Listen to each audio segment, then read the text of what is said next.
여러분이 살고 있는 이 행성은 너무나 작아서 태양 안에 100만 개 이상을 집어넣을 수 있습니다. 그리고 그 태양은 4천억 개의 별들 중 하나일 뿐입니다. 이 별들은 너무나 거대한 은하를 떠돌고 있어서 빛조차도 그 은하를 가로지르는데 10만 년이 필요합니다. 하지만 그 어떤 것도 바로 옆에 있는 것에 비하면 아무것도 아닙니다. 불과 250만 광년 떨어진 곳에 안드로메다라는 은하가 22만 광년의 공간에 걸쳐 펼쳐져 있습니다. 그 안에는 대략 1조 개의 별이 담겨 있습니다. 우리가 고향이라고 부르는 모든 것을 압도하는 크기입니다. 그리고 지금 이 순간 안드로메다는 우리를 향해 정확히 다가오고 있습니다. 지금부터 여러분은 측정 가능한 극한의 거리를 통과하는 여정을 시작하게 됩니다. 이 여정은 크기와 거리, 그리고 이 우주에서 여러분이 실제로 어디에 서 있는지에 대해 여러분의 뇌가 평생 쌓아온 모든 직관을 체계적으로 해체할 것입니다. 진짜 과학으로 현실에 대한 관점이 완전히 재구성되는 경험이 좋으시다면 이 영상을 끝까지 꼭 시청해주세요. 그리고 만약 우주의 실제 규모가 어떻게 우리의 모든 감각을 뒤흔드는지 깊이 파헤치는 이런 콘텐츠가 마음에 드신다면 지금 바로 구독 버튼을 눌러주세요. 여기서 우리는 바로 이런 질문들의 답을 찾아갑니다. 준비되셨나요? 마음을 단단히 붙잡으세요. 시작합니다. 여러분은 지구가 얼마나 큰지 안다고 생각합니다. 궤도에서 찍은 사진들을 본 적이 있을 겁니다. 국제우주정거장에서 촬영한 영상 속 곡선을 그리는 푸른 지평선을 본 적도 있을 겁니다. 어쩌면 태양을 가로질러 비행기를 타본 적도 있을 겁니다. 그 작은 타원형 창문 밖을 6시간, 7시간째 바라보면서 이 행성이 정말로 어마어마하게 크다는 감각이 서서히 스며들었을지도 모릅니다. 그리고 여러분의 몸과 뇌가 처리하도록 진화한 모든 기준으로 보면 여러분 말이 맞습니다. 지구는 인간이라는 존재와 비교하면 엄청나게 거대합니다. 하지만 바로 그 느낌, 행성의 거대함에 대한 그 직관적인 감각이야말로 우리가 가장 먼저 해체해야 할 대상입니다. 왜냐하면 지구를 우주 공간에서 그것을 둘러싼 물체들과 비교해서 측정하기 시작하는 순간 깊이 불편한 일이 벌어지기 때문입니다. 여러분이 서 있는 이 행성, 모든 도시와 모든 바다, 모든 산맥, 모든 전쟁, 그리고 지금까지 존재했던 모든 문명을 담고 있는 이 세계가 줄어들기 시작합니다. 그리고 그 축소는 절대 멈추지 않습니다. 만질 수 있는 것부터 시작해봅시다. 적도에서 측정한 지구의 둘레는 대략 4만 킬로미터입니다. 이것은 실제로 검증되고 측정된 숫자입니다. 찾아볼 수 있습니다. GPS 위성과 측지 조사로 확인할 수 있습니다. 하지만 실제 숫자와 이해 가능한 숫자는 같은 것이 아닙니다. 그러니 물리적으로 만들어 봅시다. 만약 여러분이 시속 880km 정도의 일반적인 순항 속도로 비행하는 상업용 여객기에 탑승해서 절대 착륙하지 않고 절대 연료를 보급하지 않고 기상 시스템을 피해 돌지도 않고 허가를 기다리지도 않는다면 지구를 한 바퀴 돌아 출발점으로 돌아오는데 45시간이 조금 넘게 걸립니다. 거의 이틀 내내 쉬지 않고 계속 비행해야 합니다. 단지 시작한 곳으로 돌아오기 위해서요. 만약 적도를 따라 불가능하게 곧게 뻗은 고속도로에서 시속 110km로 차를 몬다면 그 운전은 대략 14일 반이 걸립니다. 2주 내내 쉬지 않고 잠도 자지 않고 주유도 하지 않고 운전해야 합니다. 단지 여러분이 태어난 행성의 윤곽을 따라가기 위해서요. 이것이 인간의 속도로 본 지구입니다. 거대하게 느껴지는 이유는 진화 역사의 대부분을 아프리카 초원을 시속 5km로 걸어다니며 보낸 종에게는 정말로 거대하기 때문입니다. 여러분의 다리는 이 행성의 전체 둘레를 위해 설계된 적이 없습니다. 여러분의 직관은 강을 건너고 계절에 따라 이동하는 것에 맞춰 조정되었지 대륙 간 거리를 위한 것이 아니었습니다. 초기 인류가 대략 7만 년 전 아프리카를 걸어 나왔을 때 남아메리카 최남단까지 가는 여정은 점진적인 세대 간 이동으로 약 10,000년이 걸렸습니다. 10,000년이요? 행성의 관점에서 보면 표면의 일부분에 불과한 거리를 건너는데요. 지구는 그 위에서 진화한 모든 생물학적 시스템을 압도하는 규모로 만들어졌고 인간도 예외가 아니었습니다. 이제 수직으로 가봅시다. 지구 해양의 가장 깊은 지점은 서태평양에 위치한 마리아나 해구의 챌린저 딥입니다. 수면 아래 약 11,000m까지 곤두박질 칩니다. 거의 11km를 곧장 내려가는 깊이입니다. 그 깊이에서 수압은 제곱센티미터당 1000kg을 초과합니다. 해수면에서 여러분이 느끼는 대기압의 대략 1000배입니다. 온도는 0도 바로 위 몇 도에 머물러 있습니다. 햇빛은 1300m 안에서 완전히 사라집니다. 그 경계 아래로 바다는 완전하고 영구적인 어둠 속에 존재합니다. 인류 역사 전체에서 30명도 채 안 되는 사람들만이 그 바닥에 도달한 적이 있습니다.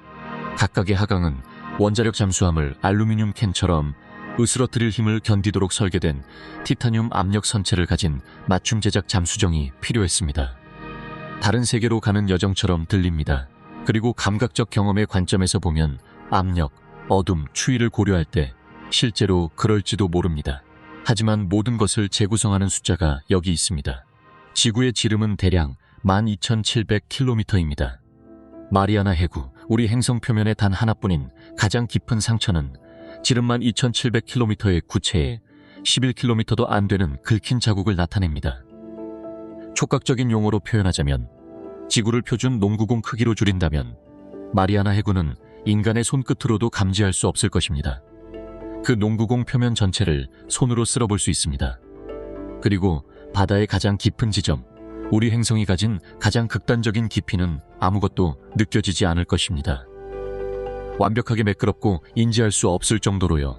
인간이 도달하기 위해 맞춤 공학과 수십 년의 기술 개발이 필요했던 그 지형은 행성 규모에서 반올림 오차입니다. 존재하지 않는 것이나 마찬가지입니다. 이것이 우주적 규모의 첫 번째 교훈입니다. 여러분이 거대하다고 믿는 것들은 단순히 한 단계 축소할 때 측정할 수 없을 정도로 작은 것으로 판명되는 경우가 많습니다.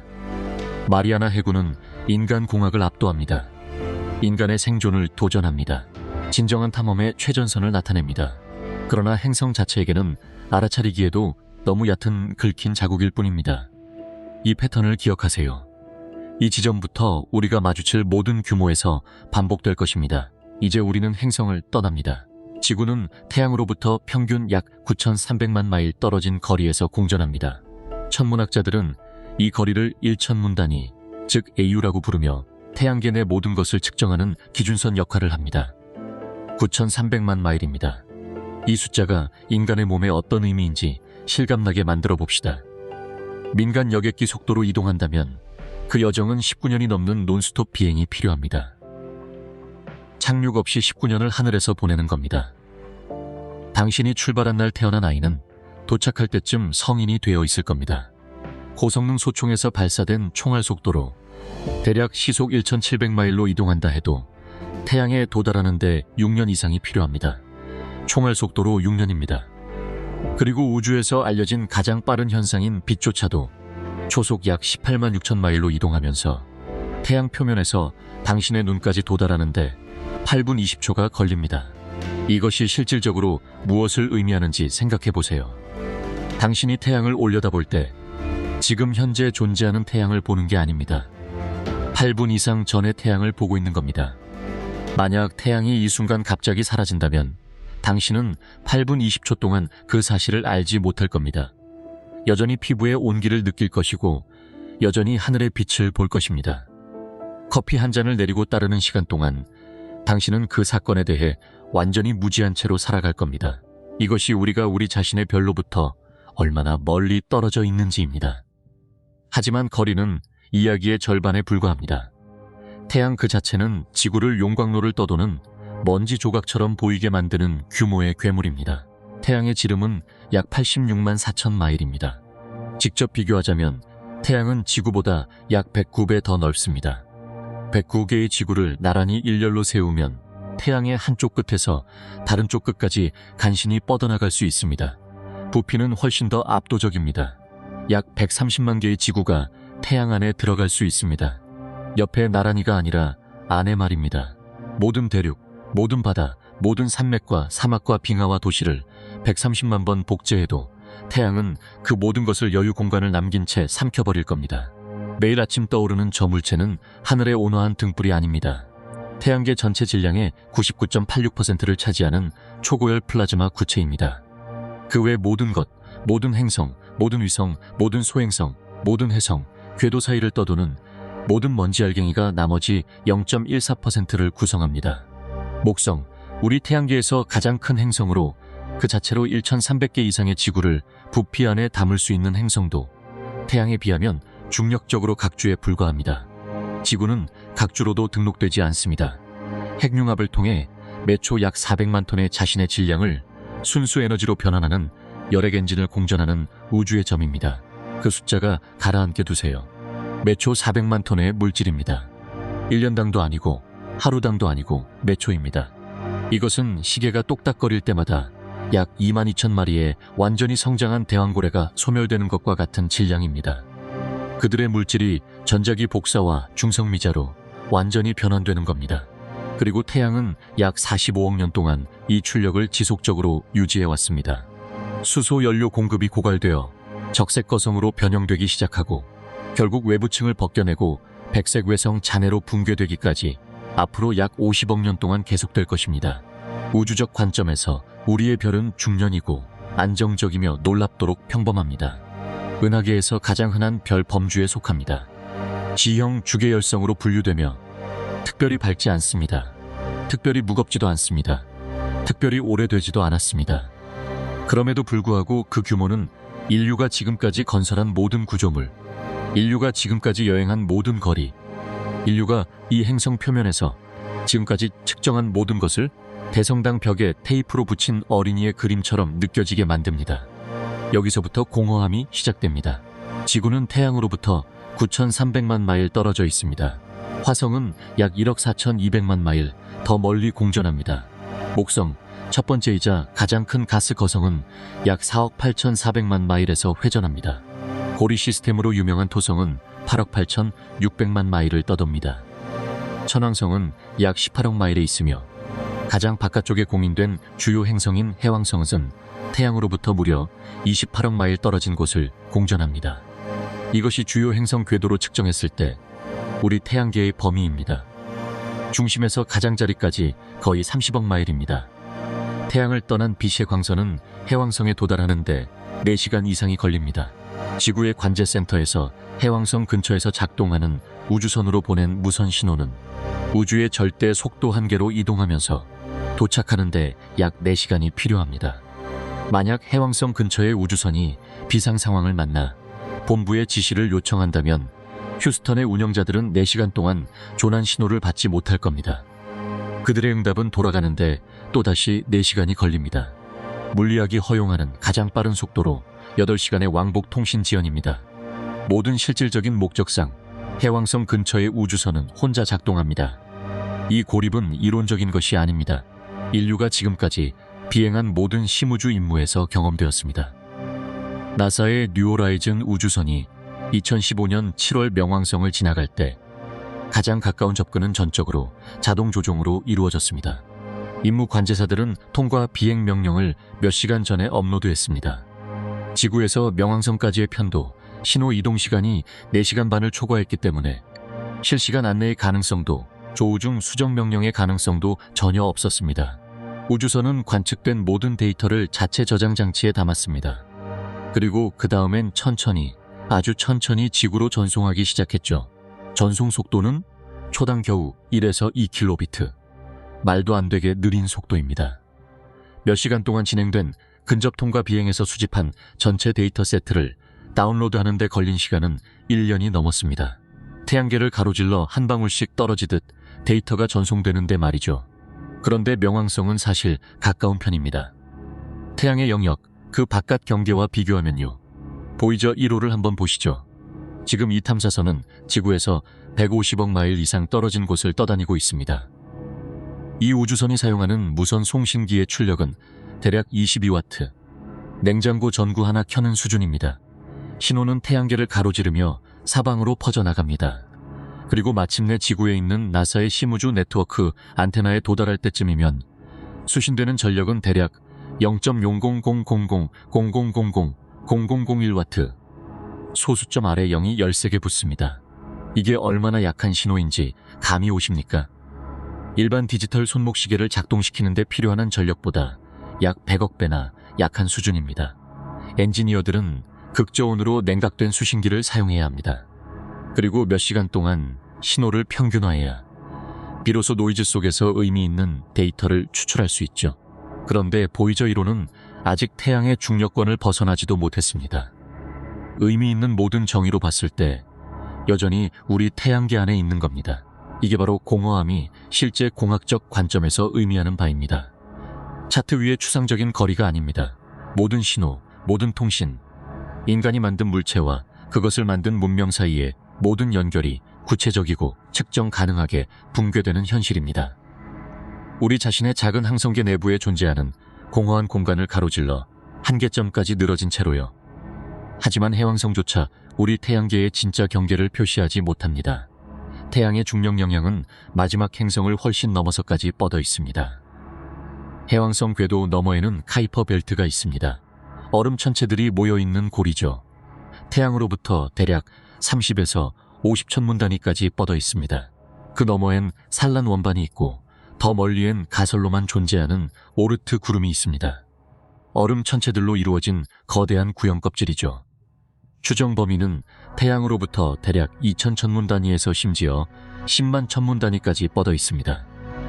10만 천문 단위를 광년으로 환산하면 대략 1.6광년입니다. 우리의 평범한 중년별 하나가 차지하는 중력 영역의 전체 크기는 잠재적으로 지름 2광년에서 3광년에 달하는 구체에 걸쳐 있습니다. 1광년은 대략 5조 8,800억 마일입니다. 태양의 중력 영향권은 주변 우주로 수조 마일, 아니 수조의 수조 마일까지 뻗어나가며 엄청나게 거대한 우주 영토를 차지하고 있습니다. 너무 광대해서 행성 8개 전부가 바로 그 중심에서 거의 보이지 않는 한 조각을 차지하고 있을 뿐이죠. 이제 보이저 1호를 다시 생각해 봅시다. 나사가 1977년 9월 5일 타이탄3 이 센타우르 로켓에 실어 발사한 보이저 1호는 지구에서 가장 멀리 떨어진 인공 물체입니다. 거의 50년 동안 시속 약 3만 8천 마일로 쉬지 않고 날아간 끝에 태양으로부터 대략 150억 마일을 이동했습니다. 47년 만에 150억 마일. 인류 공학의 기념비적인 성취처럼 들립니다. 그리고 여러 면에서 실제로 그렇습니다. 보이저 1호는 헬리오포즈를 통과했습니다. 태양풍이 성간 매질에 자리를 내주는 경계선이죠. 성간 우주에 진입한 최초의 인공 물체가 된 겁니다. 하지만 여기 승리감을 산산이 흩어버리는 현실이 있습니다. 시속 3만 8천 마일로 거의 반세기 동안 날아갔음에도 불구하고 보이저 1호는 여전히 태양의 확장된 중력권 안에 있습니다. 우리 별의 이웃을 탈출하지 못했어요. 겨우 앞마당에 들어섰을 뿐입니다. 현재 속도로 보이저 1호가 프록시마 센타우리까지 가는데 걸릴 시간은 대략 7만 3천 년입니다. 우리 태양에서 가장 가까운 별이죠. 물론 보이저는 그쪽으로 향하고 있지 않습니다. 7만 3천 년. 기록된 인류 문명 전체보다 대략 9배나 더 긴 시간입니다. 우리 종이 우주로 발사한 가장 빠른 물체조차 바로 옆별까지 가는데 국가나 언어, 심지어 종의 생존과 관련된 어떤 시간 틀 안에도 도달할 수 없습니다. 이것이 우리 태양계를 정의하는 공허함입니다. 행성이 아닙니다. 위성도 아닙니다. 소행성 벨트의 암석 파편이나 카이퍼 벨트의 얼음 조각도 아닙니다. 우리 태양계의 결정적인 물리적 특성은 천체들 사이에 존재하는 절대적으로 엄청난 빈 공간의 부피입니다. 기능적으로 아무것도 포함하지 않은 공간. 공기도 없고 소리도 없고 저항도 없고 랜드마크도 없고 쉼터도 없습니다. 그저 진공이 모든 방향으로 수십억 마일, 수백억 마일씩 뻗어 있을 뿐입니다. 가끔씩 암석이나 가스, 얼음 덩어리가 나타나죠. 하지만 그것들을 분리하는 거리에 비해 너무나 작아서 육안으로 스캔하는 게 아니라 정확한 수학적 좌표를 사용해야만 찾을 수 있습니다. 이걸 좀 더 생생하게 축소 모형으로 만들어 봅시다. 태양을 큰 자몽 크기로 줄여보세요.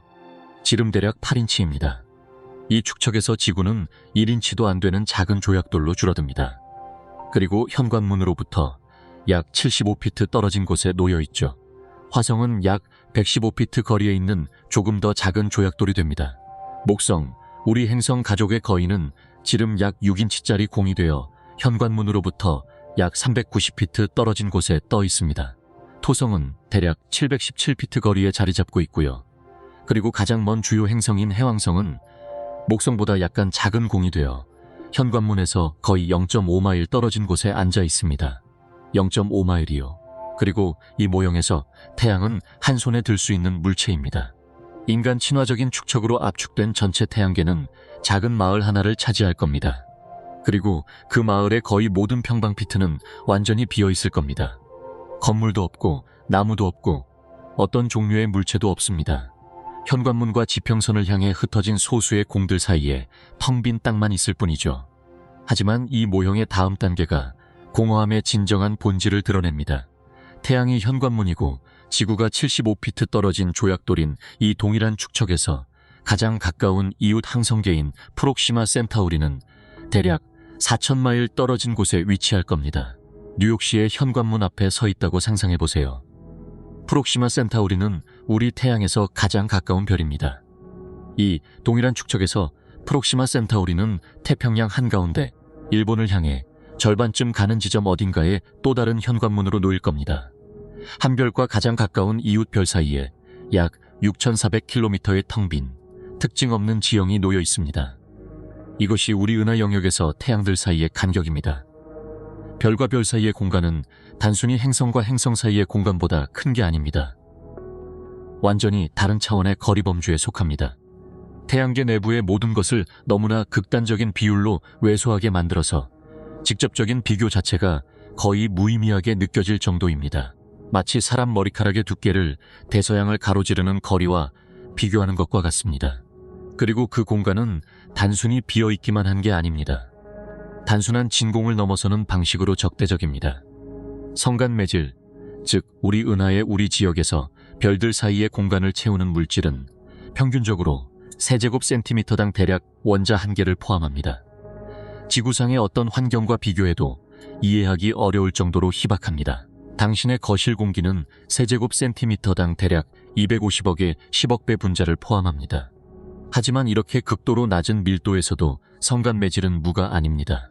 흩어진 수소 원자들, 헬륨 원자들, 미량의 무거운 원소들, 미세한 먼지 입자들, 그리고 먼 초신성과 다른 격렬한 천체 물리학적 과정들에 의해 빛의 속도 근처까지 가속된 고에너지 우주선 입자들의 목욕물을 포함합니다. 자기장이 이 매질을 관통하며 약하지만 측정 가능하고 수억 년의 공간에 걸쳐 뻗어 있습니다. 보이저 1호처럼 낮은 속도로 여행하는 우주선에게 이 물질은 무관합니다. 밀도가 너무 낮아서 측정 가능한 저항이나 손상을 일으킬 수 없습니다. 하지만 빛의 속도에 상당한 비율로 여행하는 우주선에게 성간 매질은 보이지 않는 배경에서 심각한 물리적 위험으로 변합니다. 빛의 속도의 10%, 대략 시속 1억 700만 킬로미터에서 우주선이 마주치는 각각의 개별 수소 원자는 고에너지 입자, 가속기 충돌의 에너지로 선체를 타격할 겁니다. 프록시마 센타우리까지사 광년 여정 동안 이러한 충격들의 수조의 수조배로부터의 누적된 충격은 우주선의 표면에 가혹한 방사선량을 전달하고 차폐 재료를 침식하며 잠재적으로 민감한 기기들을 기능 불능 상태로 저하시킬 겁니다. 성간 매질은 또한 먼지 입자들을 포함합니다. 각각은 지구 기준으로 미세합니다. 하지만 빛의 속도의 10%의 상대 속도로 여행하면 각 입자 충돌은 소형 폭발물의 운동 에너지를 운반할 겁니다. 별들 사이의 공허함은 건너가기를 기다리는 수동적인 공허가 아닙니다. 당신이 그것을 건너려고 시도하는 속도가 빠를수록 더 위험해지는 얇고 보이지 않는 시련입니다. 가장 작은 성간 규모에서도 우리 은하의 상대적으로 밀도 높은 원반 내에서도 별들 사이의 공간은 속도를 벌하고 어떤 생물학적 유기체도 가지지 못한 인내심을 보상합니다. 그러나 이러한 성간 공허들은 4천억 채의 집들로 이루어진 도시에서 개별 집들 사이의 간격일 뿐입니다. 이 모든 것, 행성들, 태양, 보이저 우주선, 거의 50년에 걸쳐 여행한 240억 킬로미터의 거리는 단일 은하, 우리 은하 내부에 존재합니다. 태양계 전체가 모든 행성과 위성과 해성과 수십억 킬로미터의 빈 공간을 포함해도 외부에서 찍은 사진에서 하나의 보이는 점으로 등록되지 않을 정도로 광대한 구조입니다. 우리 은하를 묘사하는 숫자들은 지금까지 우리가 마주친 어떤 것보다도 훨씬 너머에 있어서 그들만의 완전한 처리를 받을 자격이 있습니다. 그리고 그들은 그것을 받을 겁니다. 하지만 먼저 이것을 이해하세요. 지금까지 측정된 모든 것, 당신의 직관을 움찔하게 만든 모든 거리, 크다고 자격을 갖춘 것에 대한 당신의 감각을 재조정하도록 강요한 모든 비교는 우리 은하 내에서 너무나 작아서 모든 실질적인 목적상 보이지 않는 공간의 영역을 묘사합니다. 지금까지 우리가 측정한 모든 것이 무의미함 속으로 붕괴되는 지점이 여기입니다. 미식축구 경기장의 50야드 라인에 쌀 하나를 놓고 그 알이 전체 태양계라고 선언한다면 그 축구장은 우리 은하를 표현하기 시작조차 못할 겁니다. 그 축척에서 우리 은하는 경기장을 훨씬 넘어서, 주차장을 넘어서, 주변 동네들을 넘어서, 도시 경계를 넘어서 뻗어 있을 겁니다. 중앙선에 앉아있는 쌀 한 알은 관중석에 앉아있는 누구에게도 보이지 않을 겁니다. 당신은 50야드 라인으로 걸어 내려가서 무릎을 꿇고 돋보기로 잔디를 수색할 수 있지만 당신이 알고 있던 모든 것을 대표하는 그 알을 찾는데 어려움을 겪을 겁니다. 인류가 우주로 방송한 모든 신호는 20세기 초 첫 무선 송신 이후 대략 120년 동안 빛의 속도로 바깥쪽으로 여행했습니다. 그것은 우리의 전자기 발자국, 모든 전파, 모든 텔레비전 신호, 모든 레이더 펄스, 우리 종이 생산한 모든 의도적이고 비의도적인 송신의 총합을 의미합니다. 지구로부터 모든 방향으로 대략 120광년 뻗어 있습니다. 120광년은 엄청나게 들리지만 우리 은하는 직경이 10만 광년입니다. 우주로의 우리의 가장 큰 외침은 우리 은하 직경의 대략 1000분의 1%를 덮었습니다. 우리 은하가 식탁이라면 우리의 전체 전파구는 표면에 놓인 동전일 겁니다. 은하 반대편의 어떤 관찰자에게도 5만 광년 떨어진 곳에서 지켜보는 어떤 문명에게도 인류는 존재하지 않습니다. 우리의 신호는 도착하지 않았습니다. 그들은 수만 년 동안 도착하지 않을 겁니다. 그리고 그들이 도착하더라도 그들은 너무 희미하고 전자기 복사를 지배하는 역제곱 법칙에 의해 너무 희석되어서 그들을 감지하는 것은 우리가 현재 만들 수 있는 것을 훨씬 넘어서는 민감도를 요구할 겁니다. 이것은 추측이 아닙니다. 이것들은 우주 망원경으로 측정되고 여러 독립적인 연구팀들에 의해 확인되고 동료 심사를 거친 천체 물리학 저널에 출판되고 수십 년의 관측을 통해 검증된 거리들입니다. 유럽 우주국의 가이아 우주선은 우리 은하에서 거의 20억 개의 개별 별들의 정확한 위치와 움직임을 목록화했습니다. 이 거리들을 측정한 건 미국 항공우주국의 허블 우주망원경과 제임스 웹 우주망원경입니다. 이 망원경들은 우리 은하 전체를 모닥불 속 단 하나의 불똥처럼 보이게 만드는 거리에 있는 구조물들을 촬영했습니다. 측정값들은 검증되었습니다. 숫자들은 실제입니다. 그리고 이것들은 이 이야기의 시작점에 불과합니다. 왜냐하면 지금까지 설명된 모든 것, 모든 측정값, 모든 거리, 여러분의 직관을 늘리거나 깨뜨린 모든 비교는 오직 우리 태양계와 그것이 속한 은하 내에서의 위치만을 설명한 것이기 때문입니다. 우리는 아직 우리 은하 너머를 바라보지 않았습니다. 우리는 아직 우리 은하의 경계 바로 밖에 무엇이 살고 있는지 보지 않았습니다. 우리 은하 전체를 비교해보면 초라해 보이게 만드는 거대한 구조물이 있습니다. 약 1조 개의 별들을 포함하고 있으며 우리 은하 지름의 2배가 넘는 원반에 퍼져 있는 구조물입니다. 바로 지금 이 순간에도 우리와의 거리를 좁히고 있는 구조물입니다. 옆집의 거인에게는 이름이 있습니다. 그리고 현대 천문학이 사용할 수 있는 모든 측정 가능한 기준으로 볼 때 그것은 우리가 집이라고 부르는 곳보다 더 큽니다. 지금까지 우리는 지구를 측정했습니다. 태양을 측정했습니다. 행성들 사이의 거리와 태양계를 정의하는 텅 빈 공간을 측정했습니다. 이 측정값들 하나하나가 인간의 척도에서는 엄청나게 느껴졌습니다. 그러나 우리가 그것들을 우리 은하라는 맥락 안에 놓는 순간 그 모든 것들이 무의미하게 축소되어 버렸습니다. 모든 행성과 위성과 해성과 수십억 마일의 텅 빈 공간을 포함한 태양계는 천억 개의 별들이 10만 광년의 공간에 퍼져 있는 구조물 안에서 보이지 않는 점으로 기록되었습니다. 그것이 우리가 서 있는 위치입니다. 우리는 지역적 이해의 가장자리에 서서 우리의 전체 항성 이웃이 마치 바다에 떨어뜨린 단 하나의 모래알처럼 그 안에서 사라져버리는 너무나 거대한 은하를 응시하고 있습니다. 이제 우리는 더 멀리 나아가야 합니다. 왜냐하면 우리 은하는 상상할 수 없을 만큼 광대하지만 혼자 존재하지 않기 때문입니다. 그리고 그 옆에 있는 것은 우리 은하를 초라해 보이게 만듭니다. 하지만 우리 은하를 떠나기 전에 우리가 살고 있는 구조물이 정확히 어떤 종류인지 이해해야 합니다. 왜냐하면 우리 고향 은하의 전체 규모를 파악해야만 다음 천체가 그것을 얼마나 극적으로 압도하는지 이해할 수 있기 때문입니다. 우리 은하는 막대나 서는 아입니다. 위에서 보면 밀집된 중심막대에서 바깥쪽으로 나선형으로 뻗어나가는 별과 가스와 먼지에 구부러진 팔을 가진 거대한 바람개비처럼 보일 것입니다. 중심막대는 나이든 붉은색 별들로 이루어져 있습니다. 눈에 보이는 별들의 원반은 대략 10만 광년의 지름을 가지고 있습니다. 빛의 속도로 이 우주에서 무엇이든 이동할 수 있는 절대적으로 가장 빠른 속도로 그것을 가로지르려면 10만 년이 걸릴 것입니다.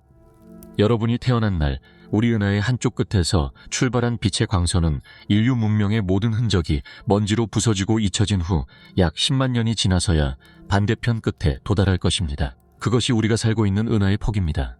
별가스, 먼지, 암흑물질, 항성탄생 지역, 초신성 잔해, 중성자별, 블랙홀, 그리고 성간 진공의 광활한 영역으로 이루어진 10만 광년이 중력에 의해 함께 묶여 하나의 회전하는 구조물을 이루고 있습니다. 원반 자체는 폭에 비해 상대적으로 얇습니다. 우리 태양 근처 지역에서 대략 2000광년의 두께를 가진 우리 은하는 공처럼보다는 접시처럼 더 생겼습니다. 하지만 2000광년의 두께조차도 엄청난 수직 공간을 나타냅니다. 빛은 우리 이웃에서 은하 원반의 위쪽에서 아래쪽까지 이동하는데 2000년이 필요합니다. 로마인들이 유럽 전역에 걸쳐 첫 번째 도로들을 건설하고 있을 때 우리 위치 근처의 우리 은하 원반 위쪽 표면을 떠난 광자는 이제야 아래쪽 표면에 도착하고 있을 것입니다. 우주가 허용하는 가장 빠른 속도로 은하의 얇은 가장자리를 가로지르는 데만 2000년의 여행이 필요합니다.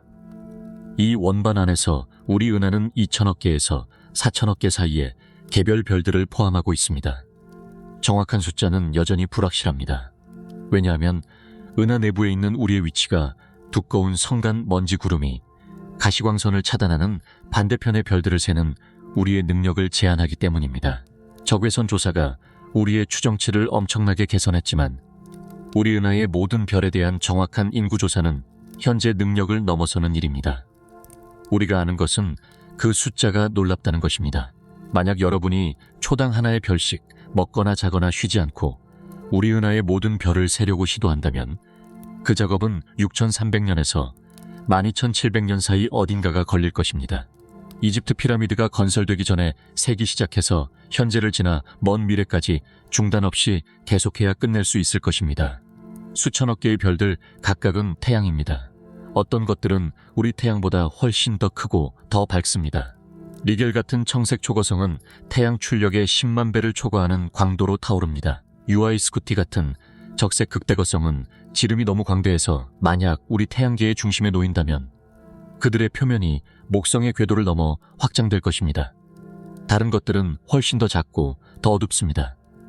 적색 외성들은 우리 은하 모든 별의 약 70%를 차지하는데 너무나 미약한 광도로 타오르기 때문에 지구에서 맨눈으로 단 하나도 보이지 않습니다. 은하에서 가장 흔한 유형의 별임에도 불구하고 말입니다. 우리 태양은 이 항성 스펙트럼의 중간 어딘가에 위치합니다. 대부분의 별보다 밝고 많은 별보다 어둡고 일부보다 크고 다른 것들보다 작습니다. 수천억 개의 은하에서 우리 별은 극도로 평범합니다. 우리 태양계는 은하 중심에서 약 26,000 광년 떨어진 곳에 위치해 있습니다. 우리는 핵 근처에 있지 않습니다. 우리는 가장자리에 있지 않습니다. 우리는 원반을 따라 대략 중간쯤 나와 있는 위치를 차지하고 있으며 은하의 두 주요 나선팔인 궁수자리 팔과 페르세우스 팔 사이에서 갈라져 나온 오리온 박차라고 불리는 작은 구조물에 박혀 있습니다. 이것은 우주론적 관점에서 보면 교외 지역입니다. 별들이 우리 동네보다 수천 배 더 빽빽하게 모여있는 밀집된 활성 중심부도 아니고 별의 밀도가 거의 없는 수준으로 희박해지는 외곽 가장자리도 아닙니다. 우리는 평범한 은하의 평범한 나선팔에 속한 평범한 지역에 살고 있습니다. 그리고 곧 알게 되겠지만 이 은하 자체도 주변 이웃들 사이에서 평범한 존재에 불과합니다. 태양과 그 중력에 묶인 모든 것들은 은하 중심을 시속 약 51만 5천 킬로미터의 속도로 공전하고 있습니다. 이 엄청난 속도에도 불구하고 은하수의 거대한 규모 때문에 한 바퀴를 완전히 도는 데는 대략 2억 3천만 년이 걸립니다. 이 주기를 은하년이라고 부르기도 하는데 천문학에서 가장 어지러운 관점 전환 중 하나를 제공합니다. 태양계가 형성된 이후 45억 년 동안 태양은 은하를 약 19번에서 20번 정도 완전히 공전했습니다. 우리 별이 은하수에서 지금 이 정확한 위치에 마지막으로 있었던 때는 대략 2억 3천만 년 전, 지구는 초기 트라이아스기였습니다. 공룡들이 막 출현하기 시작하던 시기였죠. 초대륙 판게아는 아직 대부분 온전한 상태였습니다. 지구 어디에도 풀은 존재하지 않았습니다. 꽃도 없었고 새도 없었습니다. 세상은 현대인의 눈에는 거의 알아볼 수 없을 생명체들로 가득했습니다. 그것이 바로 은하 한 바퀴를 도는데 걸리는 시간입니다. 그리고 태양은 그 존재 전체를 통틀어 겨우 20번 정도만 그 일을 해냈습니다. 이 구조 안에서 우리 태양계가 얼마나 보이지 않는 존재인지 이해하려면 한 가지 비교를 더 생각해 봐야 합니다. 만약 당신이 은하수 중심에 서서 우리 태양을 향해 바라본다면 그것을 찾아내는 것은 완전히 어두운 한밤중의 맨해튼 한가운데 서서 섬 전역에 흩어져 있는 4천억 마리의 반딧불이 중에서 특정한 반딧불이 한 마리를 찾아내려는 것과 기능적으로 동일합니다. 모든 반딧불이가 빛을 내고 있습니다. 모든 반딧불이가 움직이고 있습니다. 그리고 당신이 찾는 그 반딧불이는 밝기에서 완전히 평범합니다. 크기도 완전히 평범하고 어떤 특징도 없는 섬의 한 구역에 위치해 있습니다. 당신은 절대 찾지 못할 것입니다. 인간의 일생 동안에는요, 1000번의 인간 일생 동안에도요, 우리 태양과 그 주위를 도는 모든 것은 은하 안의 수천억 개 중 하나의 희미한 빛의 점에 불과합니다. 10만 광년에 걸쳐 펼쳐진 은하 말입니다. 이것이 은하수의 전체 규모입니다. 당신이 밤하늘에서 본 모든 별을 포함하는 구조입니다. 모든 별자리, 육안으로 볼 수 있는 모든 행성, 모든 유성우, 모든 오로라, 이 모든 것이 이 단일 은하 안에서 일어납니다. 어두운 밤에 올려다보면 하늘을 가로지르는 창백한 은하수 띠를 볼 수 있는데 당신은 은하 원반에 있는 수십억 개의 먼 별들이 합쳐진 빛을 보고 있는 것입니다. 너무 멀리 떨어져 있어 개별적으로 구별할 수 없고 빛나는 강으로 섞여 있는 것이죠. 그 강이 바로 당신의 집입니다. 대부분의 사람들이 상상할 수 있는 가장 큰 구조입니다. 하지만 우리의 즉각적인 우주 이웃에서 가장 큰 것은 아닙니다. 전혀 그렇지 않습니다. 북반구의 맑은 가을밤에 어디를 봐야 할지 안다면 안드로메다 별자리에서 희미한 얼룩 같은 빛을 찾을 수 있습니다. 희미하게 보이고 약간 흐릿하며 작은 구름이나 시력의 결함으로 쉽게 오인될 수 있습니다. 고대 천문학자들은 그것을 성운, 즉 우리 은하 안에 빛나는 가스 구름으로 분류했습니다. 수세기 동안 과학자들은 그것이 바로 그런 것이라고 믿었습니다. 이 얼룩이 지역가스 구름보다 더 웅장한 무언가일 수 있다는 생각은 20세기 초까지 과학적 논의에 진지하게 등장하지 않았습니다. 그리고 마침내 진실이 드러났을 때 그것은 우주 크기에 대한 모든 기존 모델을 산산조각 냈습니다. 그 발견의 이야기는 제대로 말할 가치가 있습니다. 왜냐하면 그것은 인류 지식 역사상 가장 극적인 밤 중 하나를 나타내기 때문입니다. 1920년대 초 과학계는 대논쟁이라고 알려진 상황에 갇혀 있었습니다. 한쪽에는 은하수가 전체 우주를 구성한다고 믿는 천문학자들이 있었고 망원경으로 보이는 나선 성우는 우리 은하 내부의 단순한 가스 구름일 뿐이라고 주장했습니다.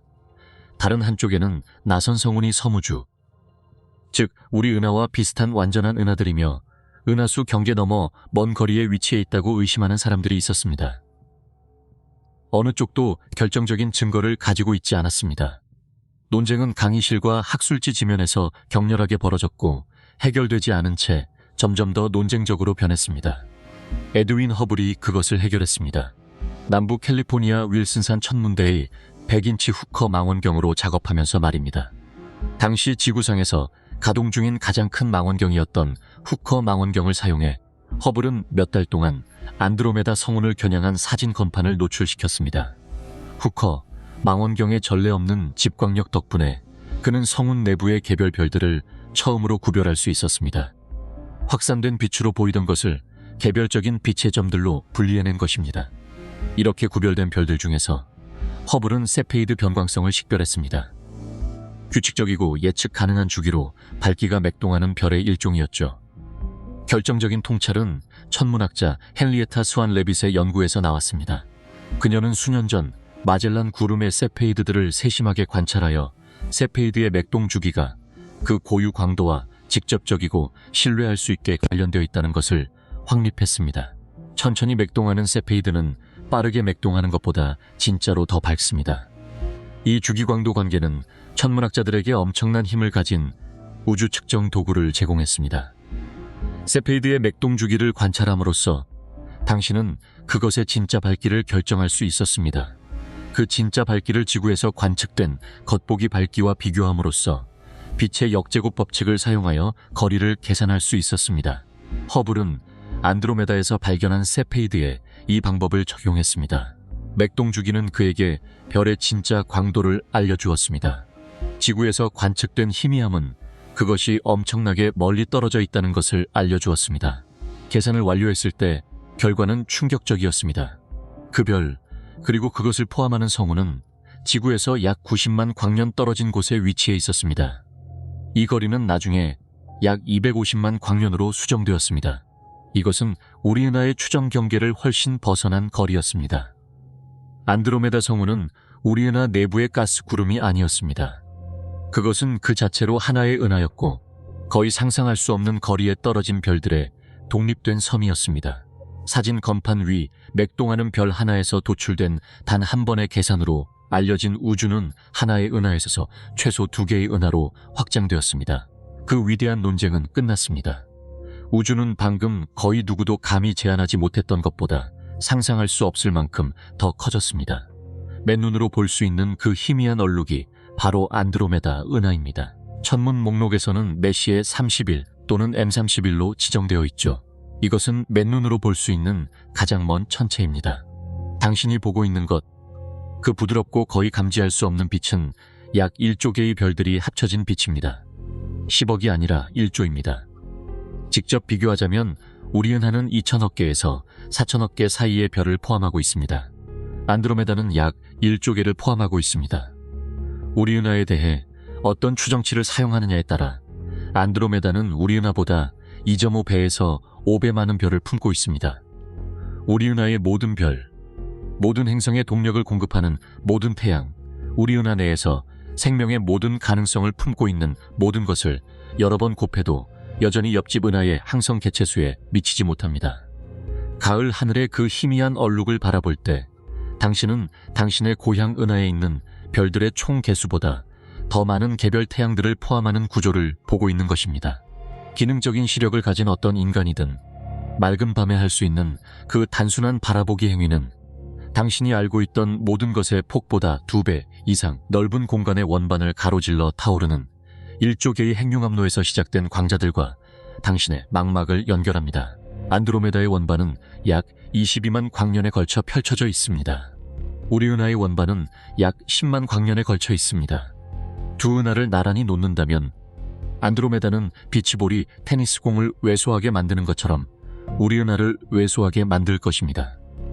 직경이 2배 이상이라는 것은 면적이 2배 이상보다 훨씬 더 크다는 것을 의미합니다. 안드로메다 원반의 표면적은 우리 은하 원반의 약 4배에서 5배입니다. 이것은 단순히 우리 은하의 더 큰 버전이 아닙니다. 이것은 범주적으로 더 큰 구조이며 우리 집을 동등한 이웃이 아니라 더 작은 동반자처럼 보이게 만드는 은하 거인입니다. 구조적 차이는 단순한 크기를 넘어섭니다. 안드로메다도 나선 은하이지만 그것의 나선팔은 우리 은하보다 더 촘촘하게 감겨 있으며 은하 핵을 둘러싼 오래된 별들의 밀집된 집중체인 중심 팽대부가 훨씬 더 두드러집니다. 우리 은하의 중심 팽대부는 상대적으로 작고 막대 모양으로 길게 늘어나 있습니다. 안드로메다의 팽대부는 더 둥글고 더 거대하며 훨씬 더 많은 오래되고 붉은 별들을 포함하고 있습니다. 이 구조적 차이는 천문학자들에게 각 은하의 역사에 대해 중요한 무언가를 말해줍니다.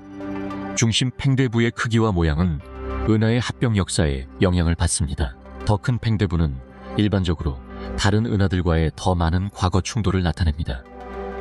안드로메다의 두드러진 팽대부는 그것이 우리 은하보다 평생 동안 더 많은 위성 은하들을 소비해왔으며 수십억 년에 걸친 반복된 중력적 식인 행위를 통해 중심 영역을 성장시켜 왔음을 시사합니다. 두 은하 모두 중심에 초대질량 블랙홀을 품고 있습니다. 우리 은하에서는 중심 블랙홀을 궁수자리 A스타라고 부릅니다. 이것의 무게는 약 400만 배의 태양 질량입니다. 400만 태양 질량은 엄청나게 들리고 실제로도 그렇습니다. 하지만 안드로메다의 중심 블랙홀은 그것을 왜소하게 만듭니다. M31 스타 또는 때때로 단순히 안드로메다 블랙홀로 지정되는 이것은 약 1억 태양 질량의 무게를 갖습니다. 이것은 우리 은하 중심 블랙홀보다 약 25배 더 무겁습니다. 궁수자리 A스타가 우리 은하 중심에 앉아있는 바위라면 안드로메다의 블랙홀은 작은 산입니다. 중심 블랙홀 질량의 이 차이는 각 은하의 강착 역사의 차이를 더욱 반영합니다. 더 큰 블랙홀은 우주 시간에 걸쳐 더 많은 물질을 소비함으로써 성장하며 낙하하는 가스와 흡수된 위성 은하들이 가져온 다른 블랙홀들과의 합병을 통해 공급받습니다. 안드로메다의 훨씬 더 큰 중심 블랙홀은 그것이 우리 은하 핵보다 훨씬 더 많은 물질에 접근하고 소비해왔다는 것을 말해줍니다. 각 은하의 구상성단 개체구는 비교의 또 다른 축을 제공합니다. 구상성단은 은하 핵을 공전하는 고대에 밀집되고 구형인 별들의 집합체입니다. 이들은 어떤 은하에서도 가장 오래된 구조 중 하나이며 많은 것들이 빅뱅 후 10억 년 이내로 거슬러 올라갑니다. 우리 은하는 약 150개 알려진 구상성단을 보유하고 있습니다. 안드로메다는 약 450개로 약 3배나 많습니다. 일부 추정치는 안드로메다의 구상성단 수를 500개 이상으로 더 높게 잡기도 하지만 안드로메다의 거리에서 진짜 구상성단과 배경 천체를 구별하는 어려움 때문에 정확한 개수는 복잡합니다. 정확한 숫자와 관계없이 안드로메다는 이러한 고대 항성 유물들의 훨씬 더 풍부한 시스템을 보유하고 있습니다. 각 구상성단은 수만 개에서 수백만 개의 별들을 포함하며 단지 수십 광년에서 수백 광년에 걸친 구형 부피에 압축되어 있습니다. 안드로메다를 공전하는 구상성단의 엄청난 수는 은하의 더 큰 중력 영향권과 위성 은하 흡수의 더 광범위한 역사를 말해줍니다. 하지만 안드로메다의 지배력은 내부 구조를 넘어 확장됩니다. 그것은 더 작은 은하들의 전체 중력 수행단을 지휘합니다. 가장 두드러진 두 위성 은하는 M32와 M110입니다. 둘 다 안드로메다의 장노출 사진에서 주 원반 근처에 뚜렷한 더 작은 얼룩들로 보입니다. M32는 약 30억 개의 별을 포함하는 소형 타원 은하입니다. 상대적으로 작은 크기에도 불구하고 M32는 안드로메다 원반에 놀랍도록 가까이 공전하며 조석 방리의 명백한 징후를 보여주기 때문에 과학적으로 매력적입니다. 안드로메다의 막강한 중력은 M32의 외곽 지역에서 별들을 적극적으로 끌어당기고 있습니다. 수억 년에 걸쳐 천천히 해체되고 있는 거죠. 시뮬레이션은 M32가 한때 훨씬 더 큰 은하였을 가능성을 보여줍니다. 아마도 중간 크기에 나선 은하였을 겁니다. 수십억 년 동안 안드로메다와 가까운 궤도 상호작용을 거치며 점진적으로 삼켜졌고 결국 밀집된 핵심부만 남게 된 거죠. M110 외소 타원 은하는 조금 더 먼 거리에서 공전하지만 역시 거대한 주인 은하로부터 중력 교란의 증거를 보여줍니다. 외곽 지역이 흐릿하고 불규칙하게 보이는데 이는 조석 상호작용이 구조를 늘어나게 만든 것과 일치합니다. 이 두 두드러진 동반자를 넘어 안드로메다는 최소 35개의 확인된 위성 은하를 보유하고 있으며 더 깊은 조사에서 발견을 기다리는 은하들이 더 있을 가능성이 높습니다. 이 위성 수행단은 우리 은하 자체의 외소 동반자 컬렉션을 반영합니다. 남반구에서 볼 수 있는 대마젤라논과 소마젤라논을 포함해서요. 하지만 안드로메다의 위성 시스템은 더 많을 뿐만 아니라 조석 붕괴에 더 진행된 단계에 있는 천체들을 포함합니다. 안드로메다는 단지 더 큰 은하가 아닙니다. 더 활동적인 중력 포식자입니다. 우리 은하가 현재 자신의 위성들을 소비하는 것보다 훨씬 더 공격적으로 작은 이웃들을 집어삼키고 있죠. 이 진행 중인 식인 행위의 증거는 안드로메다 원반을 둘러싼 조석으로 벗겨진 별들의 흐름과 교란된 위성 궤도들에 새겨져 있습니다. 각 은하의 총 질량은 아마도 과학적으로 가장 의미 있는 비교를 제공합니다. 하지만 동시에 가장 복잡하기도 하죠. 은하 질량에는 별과 가스뿐만 아니라 모든 대형 은하를 둘러싼 암흑물질의 광대하고 보이지 않는 헤일로도 포함됩니다. 이 암흑물질 헤일로는 눈에 보이는 별 원반을 훨씬 넘어 확장됩니다. 때로는 은하 중심에서 수십만 광년까지 도달하죠.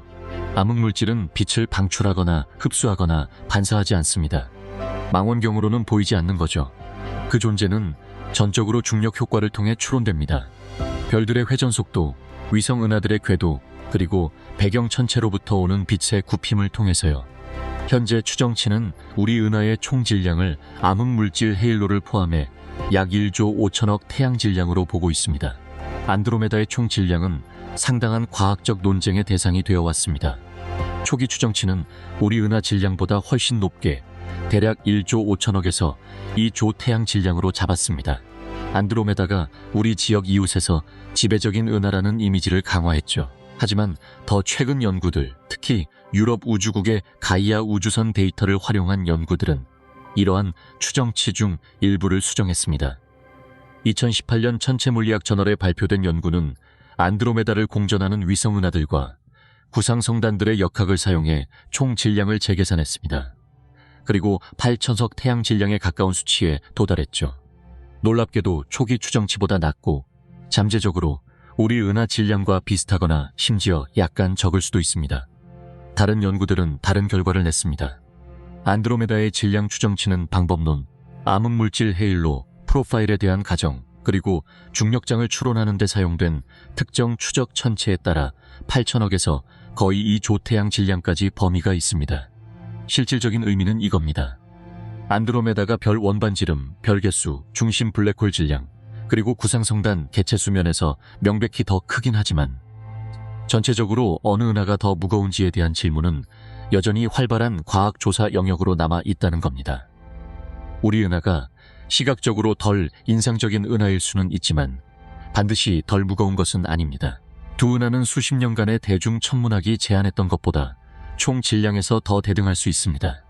이 불확실성 자체가 과학적으로 매력적입니다. 은하의 총 질량, 특히 질량 예산을 지배하는 보이지 않는 암흑물질 성분을 측정하는 것이 현대 천체물리학에서 가장 도전적인 문제 중 하나로 남아있다는 걸 말해주죠. 심지어 우리의 가장 가까운 거대 은하 이웃, 맨눈으로도 볼 수 있을 정도로 가까운 은하에 대해서도 우리는 아직 그것의 무게가 얼마나 되는지 합의하지 못하고 있습니다. 하지만 총 질량 비교가 궁극적으로 어디에 정착하든 눈에 보이는 차이는 극적이고 부인할 수 없습니다. 안드로메다의 원반은 우리 것보다 2배 이상 큽니다. 별 개수는 2배에서 5배 더 많습니다. 중심 블랙홀은 우리 것보다 25배나 무겁습니다. 구상성단 시스템은 3배나 풍부합니다. 시각적으로 측정 가능한 모든 범주에서 안드로메다가 더 큰 은하입니다. 우리 은하가 중간 크기 도시라면 안드로메다는 광활한 대도시입니다. 둘 다 인상적입니다. 둘 다 광대합니다. 하지만 그중 하나는 더 많은 건물, 더 넓은 거리, 더 밀집된 도심, 그리고 상당히 더 큰 시청을 가지고 있습니다. 그리고 둘 다 같은 중력 이웃에 속합니다. 우리 은하와 안드로메다는 국부 은하군이라 불리는 은하 집단의 가장 큰 두 구성원입니다. 이 중력 가족은 80개 이상의 개별 은하를 포함하지만 대다수는 수십억 개 이하의 별만 포함하는 작은 외소 은하들입니다. 국부 은하군은 대략 1000만 광년에 걸쳐 펼쳐져 있으며 우리 은하와 안드로메다가 다른 모든 것이 공전하는 2개의 지배적인 중력단 역할을 합니다. 세 번째로 큰 구성원인 삼각형자리 은하 또는 M33은 약 400억 개의 별을 포함하며 우리로부터 대략 300만 광년 떨어져 있습니다. 안드로메다와 상대적으로 가까우며 아마도 위성으로서 중력적으로 묶여 있을 가능성이 있습니다. 국부 은하군은 밀집된 집단이 아닙니다. 상호 중력 인력으로 함께 묶인 느슨한 연합체이며 부피의 대부분은 빈 은하간 공간으로 구성되어 있습니다. 작은 외소 은하들은 달이 행성을 공전하는 것처럼 우리 은하나 안드로메다를 공전합니다. 우리 은하는 약 50개의 알려진 위성 은하를 가지고 있으며 남반구에서 볼 수 있는 대마젤란운과 소마젤란운을 포함합니다. 안드로메다는 비슷하거나 약간 더 많은 위성 외소 은하 수행단을 가지고 있습니다. 이 작은 은하들은 주인 은하의 중력에 의해 천천히 안쪽으로 끌려가고 있으며 그들 중 많은 수가 결국 찢어지고 흡수될 것입니다. 그들의 별들은 이 국부 은하군 내에서 그들을 차지한 거대 은하의 헤일로로 흩어질 것입니다. 우리 은하와 안드로메다가 모든 것을 지배합니다. 그들은 함께 이 집단의 총 질량과 항성 개체수에서 압도적 다수를 차지합니다. 이 특정한 우주 이웃에서 그들은 중력의 왕입니다. 천만 광년 내에 존재하는 모든 작은 은하는 그들의 결합된 영향력 아래 존재합니다. 하지만 이 두 왕은 가만히 앉아있지 않습니다. 조용한 우주 교회를 가로질러 서로에게서 예의 바른 거리를 유지하고 있지 않습니다.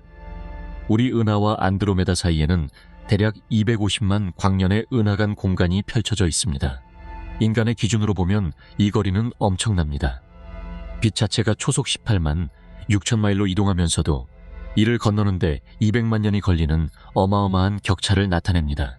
오늘 밤 안드로메다에서 당신의 눈에 도착하는 광자들은 지구에 호모속이 존재하기 전에 그 은하를 떠났습니다. 그리고 이 엄청나게 광대한 거리 전체에 걸쳐 무언가가 일어나고 있습니다. 느리고 중력적이며 불가피한 무언가가 안드로메다는 우리를 기준으로 무작위로 우주를 표류하고 있지 않습니다. 우주 팽창에 의해 멀어지는 대부분의 먼 은하들처럼 거리 속으로 후퇴하고 있지 않습니다. 안드로메다는 접근하고 있습니다.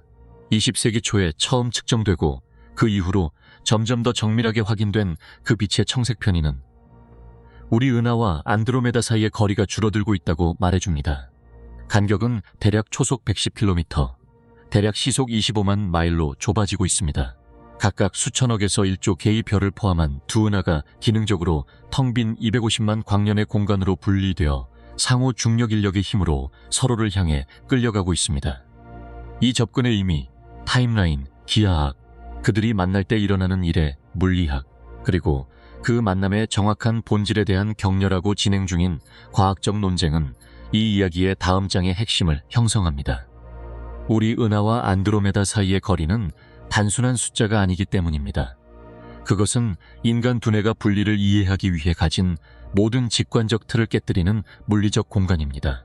사람이 시각화할 수 있는 측정 단위로 이를 번역하면 거리에 대한 의미 있는 설명으로 기능하는 것이 아니라 우주가 인간의 이해를 위해 설계되지 않았다는 증거로 기능하는 결과를 생성하는 극단적인 격차입니다. 모든 비유는 실패합니다. 모든 비교는 실제 수치의 무게에 짓눌려 무너집니다. 그리고 그 거리를 가로질러 움직이는 것은 무엇일까요? 매시간 25만 마일씩 천천히 중력적으로 거침없이 그 간격을 좁히고 있는 것은 당신이 맨눈으로 볼 수 있는 가장 큰 단일 천체입니다. 다음에 오는 것은 거리 그 자체입니다. 그리고 그것은 인간의 마음이 마침내 한계에 도달하는 곳입니다. 250만 광년. 그것이 우리 은하와 안드로메다, 은하 사이의 거리입니다. 이 전체 이야기의 배경에 떠다니며 우리가 마침내 멈춰서서 직접 응시하는 순간을 기다리던 숫자입니다. 우리는 이 거리를 향해 이 전체 여정을 구축해왔습니다. 우리는 지구를 측정하고 인간 규모에서는 거대하지만 행성 규모에서는 보이지 않는다는 것을 발견했습니다. 우리는 태양계를 측정하고 모든 지구적 기준으로는 광대하지만 우리 은하 내에서는 보이지 않는다는 것을 발견했습니다. 우리는 우리 은하를 측정하고 10만 광년의 공간에 걸쳐 수천억 개의 별을 포함하는 이해할 수 없을 만큼 큰 것을 발견했습니다. 그리고 우리는 옆집 은하인 안드로메다가 우리 고향의 직경보다 2배 이상 크고 최대 1조 개의 별을 포함하며 우리 것보다 25배 더 무거운 중심 블랙홀을 가지고 있다는 것을 발견했습니다. 이 여정의 각 단계는 이전 단계에 의해 확립된 규모 감각을 무너뜨렸습니다. 우주 조직의 각 수준은 마지막 것을 사라지게 만들었습니다. 이제 우리는 그들 사이의 간격과 마주합니다. 그리고 여기가 숫자들이 숫자처럼 행동하기를 멈추는 곳입니다. 포식자와 물웅덩이 사이의 거리를 추적하도록 진화한 인간의 두뇌가 오를 수 없는 벽에 도달하는 곳입니다. 원시 수치로 시작해서 그것이 무언가를 의미하도록 정직하고 체계적으로 만들어 봅시다. 1광년은 빛이 1년 동안 대략 초속 18만 6천 마일로 이동하면서 이동하는 거리입니다. 더 익숙한 용어로 1광년은 대략 5.88조 마일과 같습니다. 그것은 5,880억 마일입니다. 완전히 쓰면 그 숫자는 5 다음에 12자리 숫자가 옵니다. 단일 광년은 이미 인간이 물리적으로 횡단한 어떤 것보다 훨씬 너무 멀어서 실용적인 거리보다는 수학적 개념으로 더 기능합니다. 어떤 인간도 지구에서 1광년의 1%의 1%도 여행하지 못했습니다. 인간이 이 행성에서 가장 멀리 간 곳은 아폴로 임무 중 대략 24만 마일인 달까지의 거리입니다. 일광년은 달보다 대략 2,400만 배 더 멉니다. 인류 역사상 모든 유인 우주 임무, 달 표면의 모든 걸음, 지구의 모든 궤도, 국제우주정거장에서 수행된 모든 우주 유형, 이 모든 것을 합쳐도 일광년의 거리에 접근하기 시작하지 못합니다. 이제 그 수치에 250만을 곱하십시오. 안드로메다 은하까지의 거리는 대략 250만 광년이며 이는 대략 14.7 천조 마일로 환산됩니다. 14.7 천조, 그것은 1만 4,700억 마일입니다. 그 숫자는 15자리입니다. 너무 커서 표준 표기법으로 쓰려면 긴 계단의 계단을 세는 것처럼 0을 세어야 하고 중간 어딘가에서 길을 잃어 다시 시작해야 합니다. 이 거리를 표준 시비, 포인트 활자를 사용하여 마일 단위로 종이에 쓰고 그 종이들을 서로 위에 쌓으려고 시도한다면 그 더미 자체가 당신의 두뇌가 처리하기를 거부할 거리까지 뻗어나갈 것입니다. 14.7 천조 마일은 당신이 이해할 수 있는 거리가 아닙니다. 당신의 신경계가 그것을 이미지, 느낌 또는 직관으로 바꿀 메커니즘이 없다는 것을 인정하면서 검증된 사실로만 받아들일 수 있는 거리입니다. 하지만 어쨌든 시도해봅시다. 이 거리를 뭔가 실제적인 것으로 바꿔봅시다. 빛은 우주가 허용하는 가장 빠른 속도로 움직입니다. 질량을 가진 어떤 것도 빛을 따라잡을 수 없습니다. 질량을 가진 것은 무한한 에너지 없이는 빛의 속도에 근접조차 할 수 없습니다. 그런데 이 궁극의 우주 속도로 움직이는 빛조차 안드로메다에서 우리 은하까지 건너오는데 250만 년이 걸립니다. 이 여행 시간이 담고 있는 것이 무엇인지 생각해보세요. 250만 년 전에는 호모속이 존재하지도 않았습니다. 우리 조상은 오랄로피테쿠스였습니다. 아프리카 초원을 걸어다니던 그들의 뇌는 현대 인간의 3분의 1 크기에 불과했죠. 언어도 없었고 우연히 주운 돌멩이 말고는 도구도 없었으며 불도 없었고 풍경이 제공하는 것 외에는 피난처도 없었습니다. 그들은 태어난 곳에서 걸어갈 수 있는 거리 안에서 살다 죽었고 눈앞의 지평선 너머는 알지 못했습니다. 오늘 밤 안드로메다에서 당신의 눈에 도달하는 빛은 그 모든 일이 일어나기 전에 그 은하를 떠났습니다. 그 빛은 우리 계통에서 처음으로 체계적으로 석기 도구를 만든 종인 호모 하빌리스를 만들어낼 진화적 분기 이전에 출발했습니다. 호모 에렉투스가 불을 다스리는 법을 배우기 전에 떠났죠. 호모 사피엔스가 언어를 발전시키기 전, 농업이 생기기 전, 도시가 세워지기 전, 문자가 만들어지기 전, 수학이 탄생하기 전, 망원경이 발명되기 전, 은하라는 개념조차 인간의 사고에 들어오기 전에 말입니다. 아프리카 평원의 작은 뇌를 가진 영장류와 당신을 구분하는 모든 생물학적, 문화적 이정표를 포함한 인류 진화의 전체 궤적이 안드로메다에서 여기까지 건너오는 빛 한 줄기의 여행시간 안에 들어갑니다. 최초의 인간이 밤하늘을 올려다보며 별이 무엇인지 궁금해했을 때 그 빛은 이미 오래된 것이었습니다. 갈릴레오가 목성을 향해 망원경을 겨눴을 때도 이미 고대의 빛이었죠. 에드윈 허블이 안드로메다 자리에 있는 얼룩이 우리 은하 안의 성운이 아니라 완전히 별개의 은하라는 것을 증명했을 때도 이미 오래된 빛이었습니다. 광속으로 250만 년의 여행, 그리고 빛은 존재하는 것 중 가장 빠른 것입니다. 이제 그 거리를 채우고 있는 것이 무엇인지 생각해보세요. 더 정확히 말하면 무엇이 그것을 채우지 않는지를 생각해보세요. 우리 은하와 안드로메다 사이의 은하간 공간은 완전히 비어있지 않습니다. 과학자들은 이 영역에서 극도로 희박한 물질 분포를 감지했습니다. 뜨거운 이온화된 가스, 주로 수소와 헬륨이 수십만 도의 온도로 은하간 공간에 존재합니다.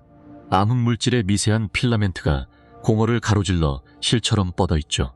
우주 전역의 은하들을 연결하는 대규모 우주 그물망의 잔재입니다.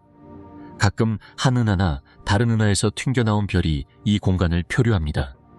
어떤 은하 구조에도 속하지 않고 목적지도 동료도 없이 시속 수십만 킬로미터로 어둠 속을 홀로 움직이죠. 하지만 이 물질의 밀도는 너무나 극단적으로 낮아서 물질이라고 부르는 것조차 관대한 표현입니다. 우리 은하와 안드로메다 사이 영역의 은하 간 공간 평균 밀도는 입방미터당 대략 1개의 원자입니다. 1개의 원자요. 큰 골판지 상자, 크기의 공간에서 평균적으로 수소 원자 하나를 발견하게 될 겁니다. 비교하자면 지금 당신이 들이쉬고 있는 공기는 입방 센티미터당 대략 25 퀸틸리언 개의 분자를 포함하고 있습니다. 당신의 폐 속 공기와 여기서 안드로메다까지의 은하칸, 매질 사이의 밀도 차이는 대략 12-25제곱이라는 요인에 걸쳐 있습니다. 이는 너무나 극단적인 차이여서 은하간 공간은 알려진 우주 어디에나 자연적으로 존재하는 가장 완벽한 진공으로 분류됩니다. 지구상의 실험실 진공 챔버도 이 수준의 공허함에 접근할 수 없습니다. 인간 엔지니어들이 만든 가장 진보된 진공 시스템도 여전히 입방 센티미터당 수백만 개의 분자를 포함하고 있습니다. 은하간 공간은 우리가 제조할 수 있는 어떤 것보다 더 비어 있습니다. 완벽하게 순수한 물로 가득 찬 수영장을 상상해 보세요. 그리고 용해된 소금 한 알갱이를 제외하고 그 수영장에서 모든 분자를 제거하는 것을 상상해 보세요. 그 수영장은 우리 은하와 안드로메다 사이의 은하간 공허보다 단위 부피당 더 많은 물질을 포함할 것입니다. 이것이 우리를 가장 가까운 거대 은하로부터 분리하는 공간입니다. 거의 완벽한 무의 1200만 광년입니다. 경유지도 없습니다. 랜드마크도 없습니다. 길을 찾을 중력적으로 중요한 물체도 없습니다. 연료나 에너지의 원천도 없습니다. 건설이나 수리를 위한 원자재도 없습니다. 신호등 역할을 할 만큼 강한 전자기 신호도 없습니다. 그저 평평하고 특징 없고 기능적으로 비어있는 심연이 조직화된 물질의 두 섬 사이에서 사방으로 14.7 천조마일에 걸쳐 뻗어 있을 뿐입니다. 그들 사이의 거리에 비하면 사라질 정도로 작은 두 섬 말이죠. 그리고 이 공허를 가로질러 무언가가 일어나고 있습니다.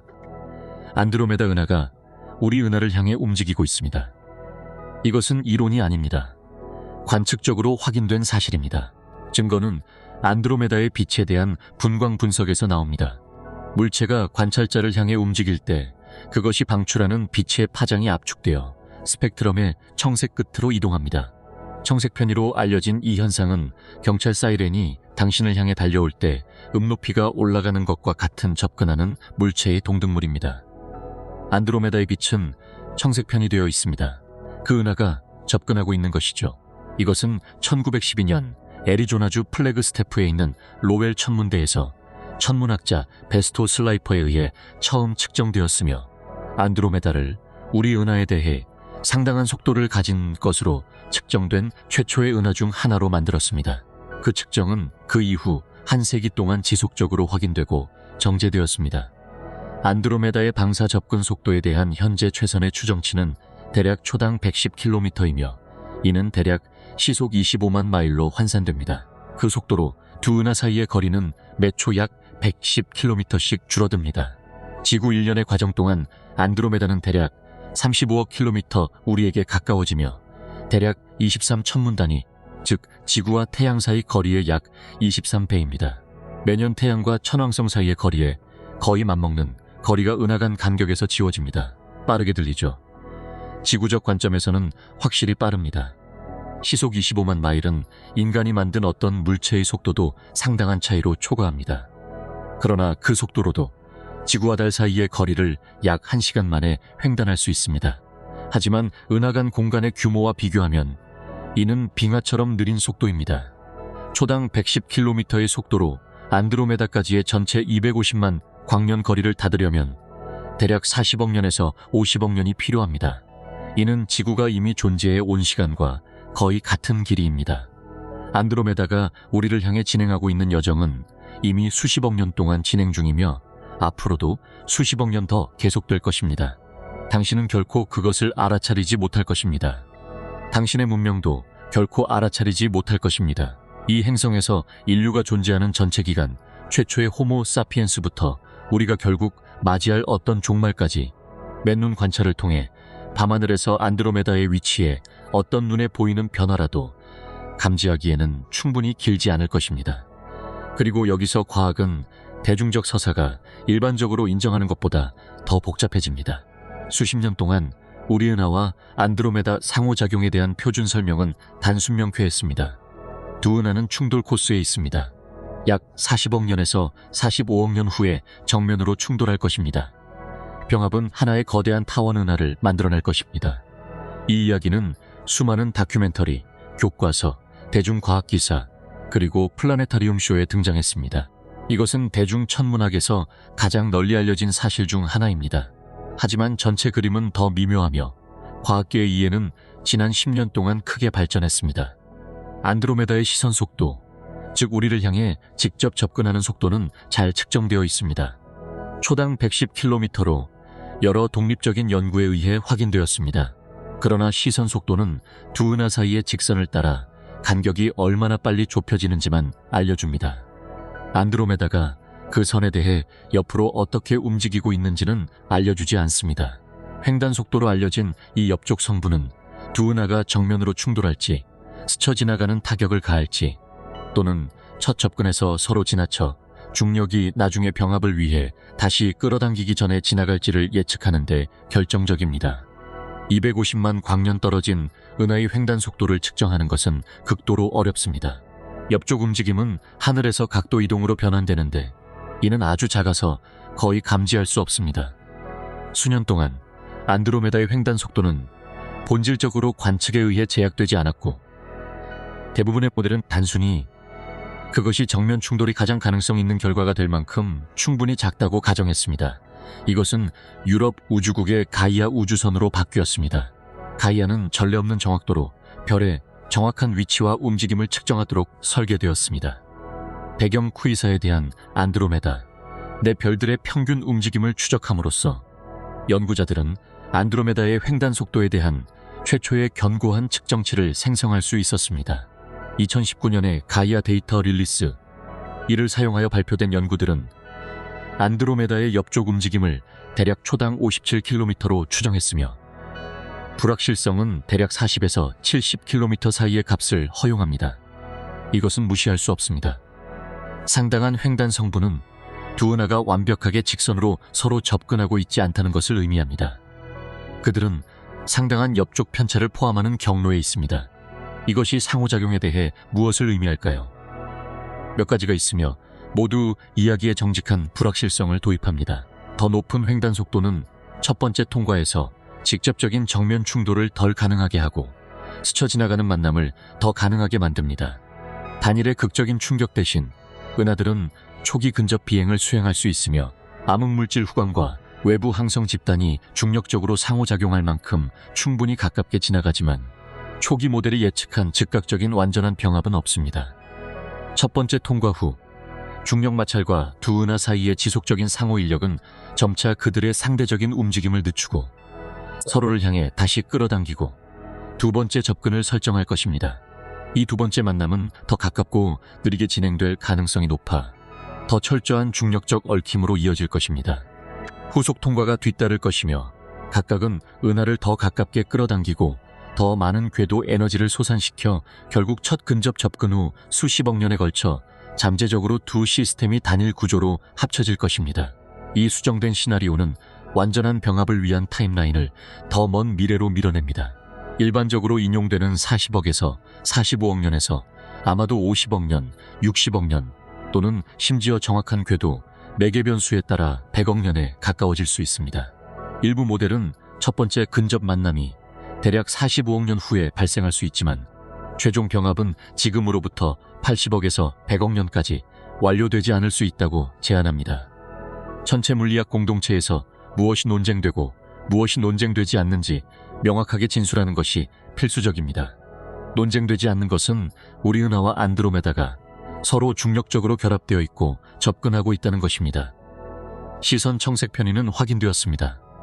중력 인력은 실제합니다. 어떤 형태의 중요한 상호작용이 발생할 것입니다. 여전히 활발히 조사 중인 것은 만남의 정확한 기하학입니다. 첫 번째 통과가 정면 충격인지 스쳐 지나가는 비행인지, 첫 근접 접근의 정확한 타임라인, 완전한 합체 전의 궤도 또는 통과 횟수, 그리고 병합된 은하의 최종 형태입니다.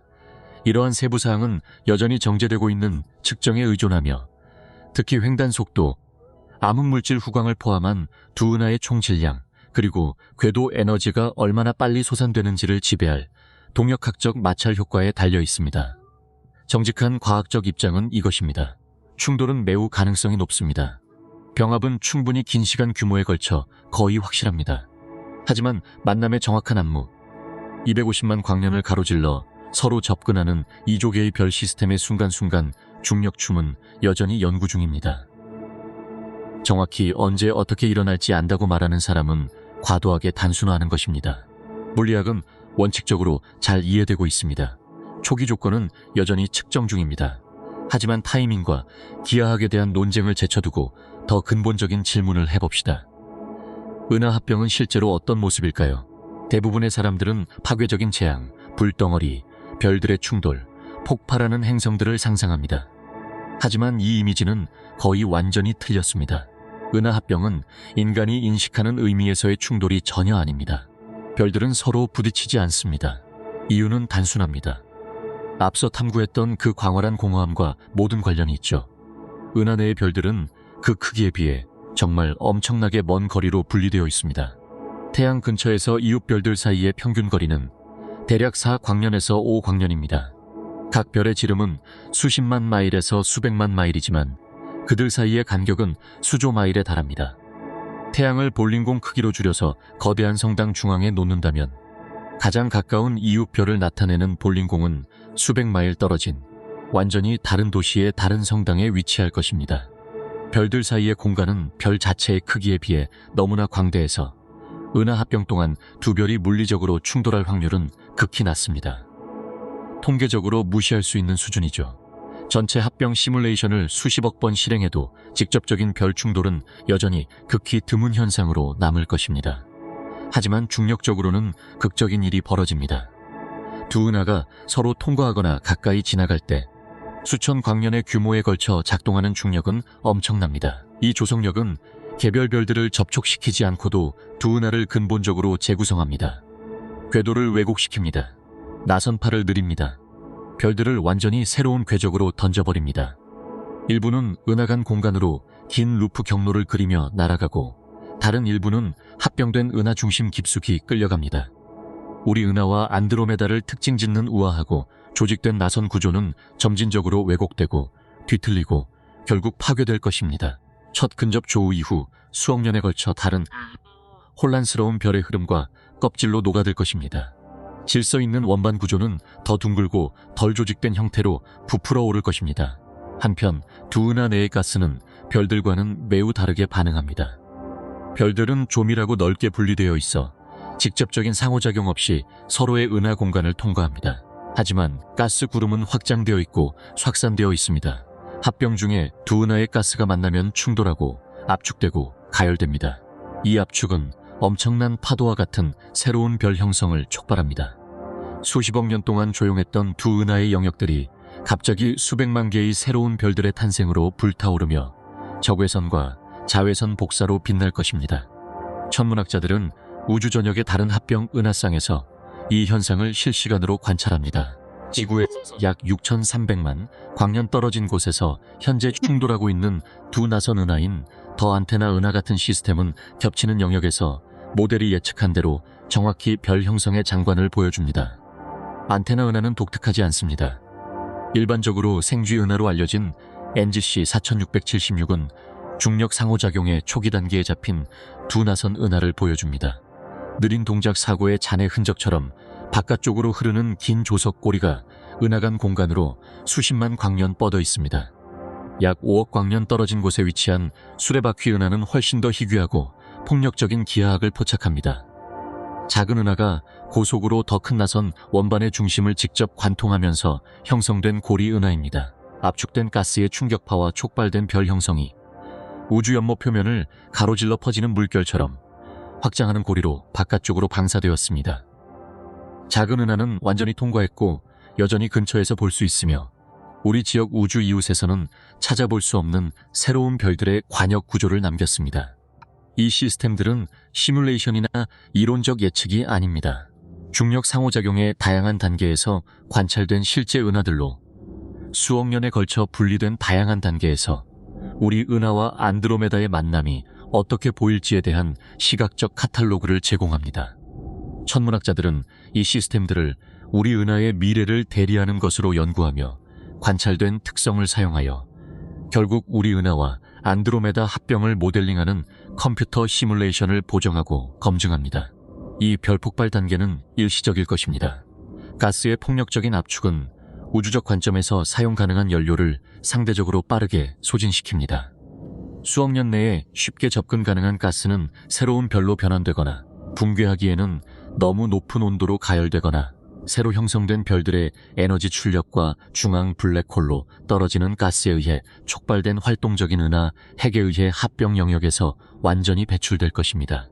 별 폭발 이후 별 형성은 급격히 감소하고 합병된 은하는 조용해지기 시작할 것입니다. 최종 결합 후 아마도 10억 년에서 20억 년 후에 도달하는 최종 상태는 거대한 타원 은하가 될 것입니다. 나선팔도 없고 원반도 없고 단지 무작위 방향으로 공통 질량 중심을 도는 대략 구형이거나 약간 늘어난 별 덩어리일 뿐입니다. 천문학자들은 이 미래의 합병된 은하에 여러 이름을 제안했습니다. 밀카, 밀크드로메다. 이름들은 경쾌하지만 그들이 묘사하는 구조는 엄청날 것입니다.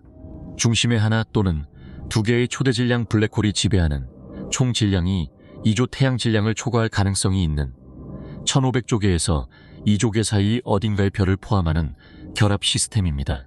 이 블랙홀들 자체는 결국 원칙적으로 관측 가능한 우주 전역에서 탐지 가능한 중력파를 생성하는 격변적인 사건으로 합병될 것입니다. 우리 태양계는 어떻게 될까요? 합병 시기에 태양이 여전히 존재한다면 이는 타임라인에 달려 있습니다. 태양은 약 50억 년 후 주계열 생명의 끝에 가까워질 것입니다. 그리고 완전한 합병은 그 후 수십억 년이 지나야 완료되지 않을 수도 있습니다. 하지만 태양이나 그 잔해가 적어도 상호작용의 초기 단계를 통과하여 살아남는다고 가정하면 가장 가능성 있는 결과는 파괴가 아니라 이동입니다. 태양은 다른 별과 충돌할 가능성이 거의 없습니다. 합병 전체에서 별들의 충돌이 무시할 만한 것과 같은 이유죠. 하지만 중력 섭동은 태양의 궤도를 크게 바꿀 수 있습니다. 태양이 합병된 은하의 헤일로로 튕겨나가 지금보다 훨씬 더 먼 거리에서 중심을 공전할 수도 있습니다. 아니면 은하 중심부 쪽으로 끌려 들어갈 수도 있죠. 일부 시뮬레이션에서는 소수의 별들이 합병 시스템에서 완전히 튕겨져 나가 높은 속도로 은하 간 공간으로 날아가 은하의 집이 없는 떠도는 별이 되기도 합니다. 이 합병에 휘말린 별을 공전하는 행성의 주민들 관점에서 보면 인간의 시간 척도로는 변화가 거의 감지되지 않을 것입니다. 은하 합병은 수억 년에 걸쳐 펼쳐집니다. 밤하늘은 수천 년, 수백만 년에 걸쳐 서서히 변할 것입니다. 안드로메다에서 온 낯선 별들이 나타나고 별자리들은 천천히 일그러져 알아볼 수 없게 될 것입니다. 하늘을 가로지르는 은하수에 띄는 휘어지고 어떤 영역에서는 밝아지고 다른 영역에서는 어두워지다가 결국 더 균일한 빛으로 녹아들 것입니다. 원반 구조가 파괴되면서 압축된 가스 영역에서 별 생성이 폭발하며 새로운 성운이 나타날 것입니다. 하지만 이 모든 것이 개인은커녕 수천 년 동안 지속되는 문명조차 갑작스러운 변화를 감지할 수 없을 만큼 느리게 일어날 것입니다. 은하 합병은 인간의 시간이 아니라 지질학적 시간으로 측정되는 사건입니다. 마치 산이 침식되는 것을 보는 것과 같습니다. 그 과정은 실제하고 강력하며 변혁적이지만 당신은 그것이 움직이는 것을 결코 보지 못할 것입니다. 이것이 우리 은하와 안드로메다 상호작용의 현실입니다. 각각 수천억 개에서 1조 개의 별을 포함한 두 구조물이 거의 완벽한 진공인 250만 광년을 시속 25만 마일로 서로를 향해 다가오고 있습니다. 이 만남은 수십억 년에 걸쳐 펼쳐질 것입니다. 합병은 두 은하 모두를 알아볼 수 없을 정도로 재편할 것입니다. 별들은 흩어지고 궤도는 다시 쓰이고 나선 구조는 지워지고 두 고대 나선 은하의 중력적 잔해에서 새롭고 더 큰 은하가 탄생할 것입니다. 그리고 전체 과정 동안 두 은하의 단 하나의 별도 다른 별과 물리적으로 접촉할 가능성은 거의 없습니다. 거리가 너무 멀고 별들은 너무 작으며 시간 척도가 너무 길기 때문입니다. 그리고 바로 이 조합, 즉 엄청난 거리와 작은 물체들, 그리고 수십억 년의 시간 척도의 상호작용이 이 합병뿐만 아니라 은하 규모에서 우주의 근본적인 특성을 정의합니다. 이제 이 에피소드 전체가 향해 왔던 질문에 도달합니다. 우주가 자체 일정에 따라 무엇을 할 것인가가 아닙니다. 왜냐하면 우주는 인간의 일정이나 인간의 능력에 관심이 없기 때문입니다. 우주는 문명을 모닥불에서 튀는 불꽃처럼 보이게 만드는 시간, 척도로 작동합니다. 잠시 밝았다가 사라지는. 질문은 이 규모가 그 안에 사는 누군가에게 무엇을 의미하는가입니다. 로켓을 만드는 종에게 250만 광년은 무엇을 의미할까요? 아직 자신의 태양에서 가장 가까운 별에도 도달하지 못한 문명에게 1조 개의 별이 있는 은하는 무엇을 의미할까요? 우리 은하의 작은 행성에서 안드로메다를 올려다보며 그곳에 갈 수 있을지 궁금해하는 생물학적 유기체, 기술사회, 상상 가능한 어떤 지성에게 은하간 거리는 무엇을 의미할까요? 우리가 이 이야기에서 측정한 거리들은 추상적이지 않습니다. 그것들은 물리적입니다. 그것들은 공간, 실제하는 공간으로 만들어졌습니다. 그리고 그것들을 가로지르려면 실제하는 시간, 실제하는 에너지, 실제하는 기술이 필요합니다.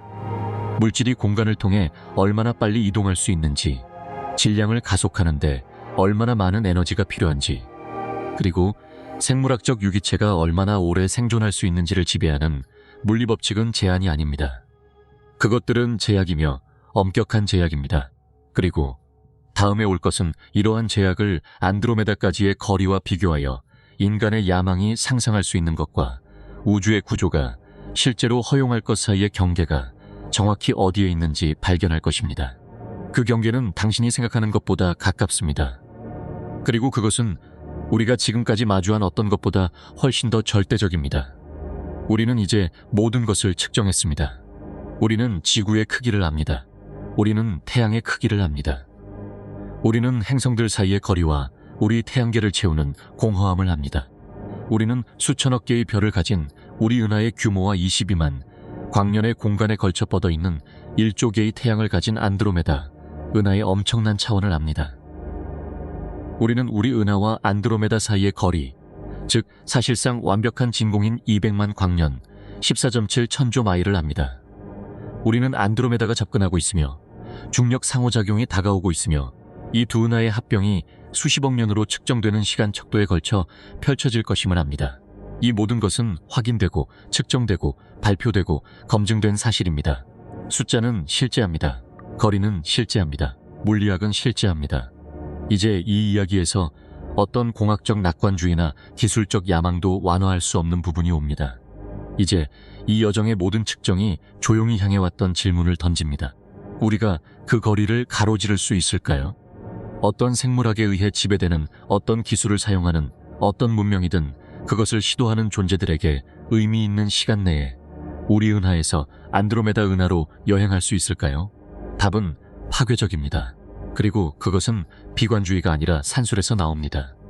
우리가 실제로 만든 것부터 시작해 봅시다. 인류가 심우주로 보낸 외양 궤도에서 가장 빠른 물체는 보이저 1호로 태양에 대해 시속 약 38,000마일로 이동하고 있습니다.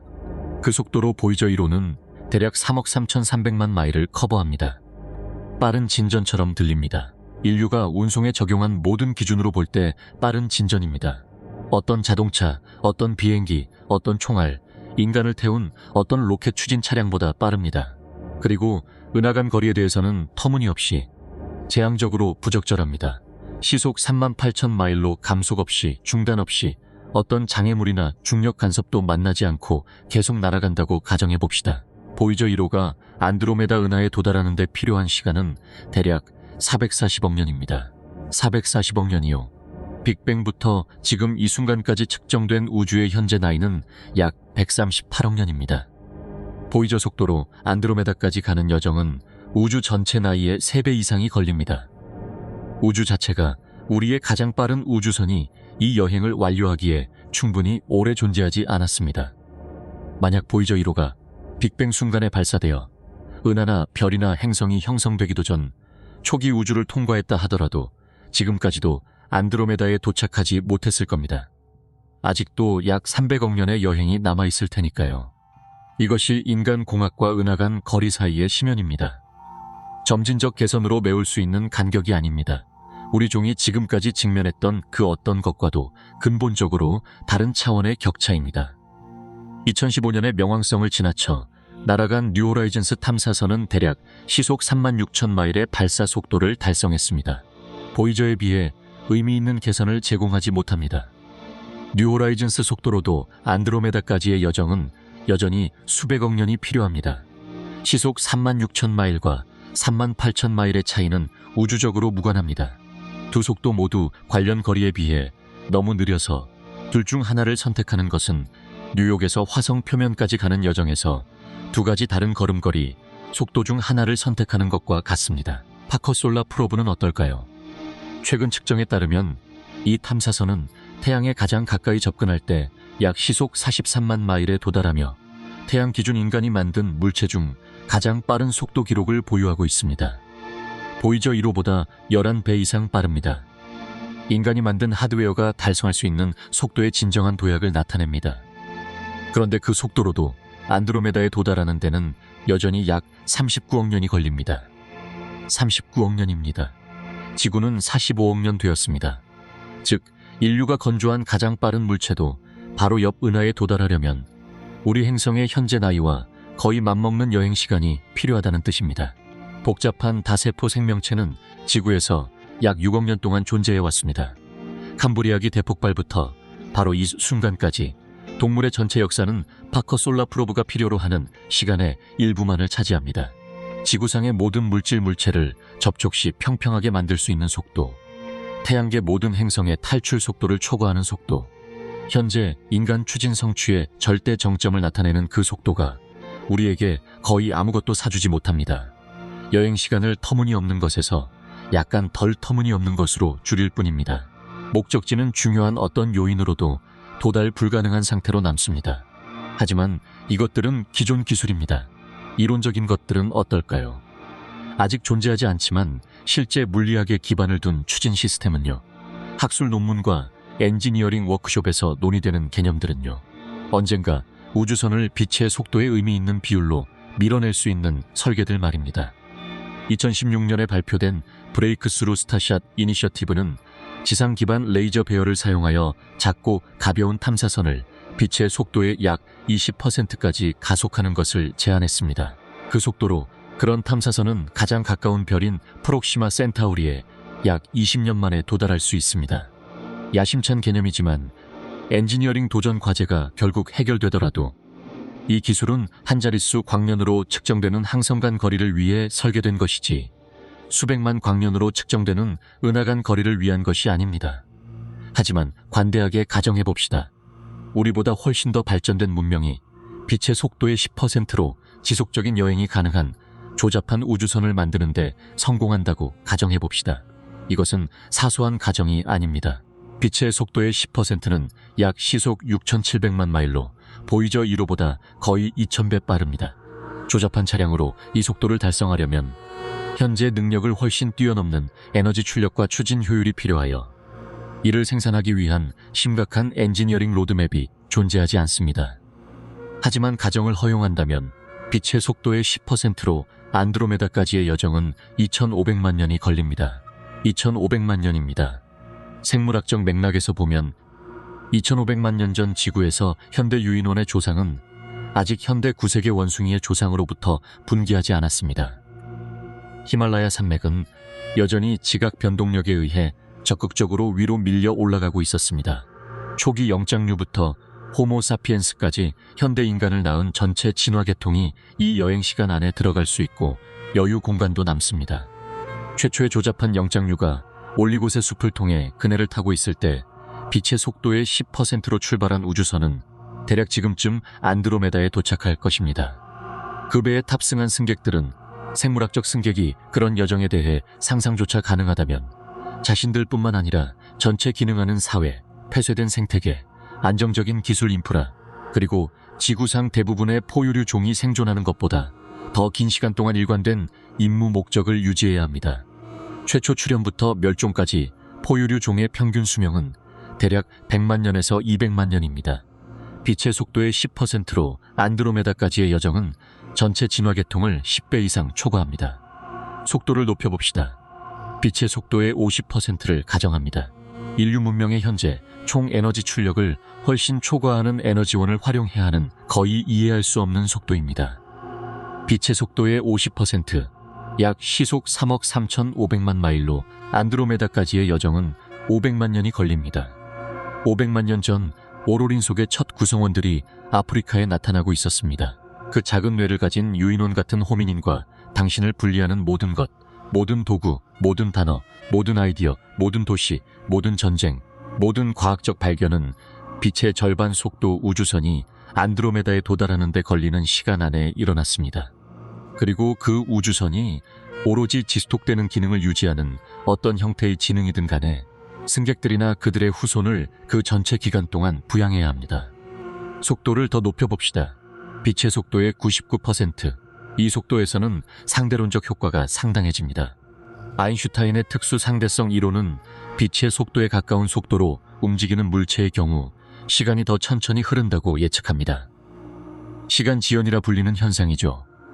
빛의 속도의 99%로 움직이는 우주선에 탑승한 여행자들에게는 시간의 주관적 경험이 압축될 것입니다. 우주선 밖의 우주는 내부의 탑승자들보다 더 빠르게 나이를 먹겠죠. 이 효과는 실제입니다. 고속으로 비행하는 항공기와 인공위성에 실린 고정밀 원자시계로 실험적으로 확인되었습니다. 공상과학이 아닙니다. 측정된 물리학입니다. 빛의 속도의 99%에서 외부 여행 시간, 즉 우리 은하로 돌아간 관측자들에게 흐르는 시간은 여전히 약 250만 년일 것입니다. 우주는 당신이 얼마나 빠르게 여행하든 신경 쓰지 않습니다. 250만 광년의 거리는 정지한 기준계에서 측정했을 때 빛이나 빛의 속도에 근접한 무언가가 그것을 가로지르는데 최소 250만 년이 필요합니다. 하지만 우주선 내부에서는 시간 지연이 주관적 경험을 압축할 것입니다. 가속 프로파일에 따라 선내경과 시간은 외부 시간보다 훨씬 짧을 수 있습니다. 일지, 즉 초당 약 9.8m 제곱의 지속적인 가속을 유지할 수 있는 우주선의 경우 이는 편리하게도 승객들에게 지구와 같은 인공 중력을 제공할 것입니다. 안드로메다까지의 주관적 여행 시간은 대략 28년의 경험 시간으로 단축될 것입니다. 28년. 거의 감당할 수 있을 것처럼 들립니다.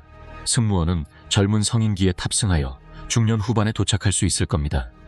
하지만 이 시나리오는 너무나 심각한 문제들을 숨기고 있어서 실질적인 가능성으로 진지하게 고려하기에는 사실상 실격입니다.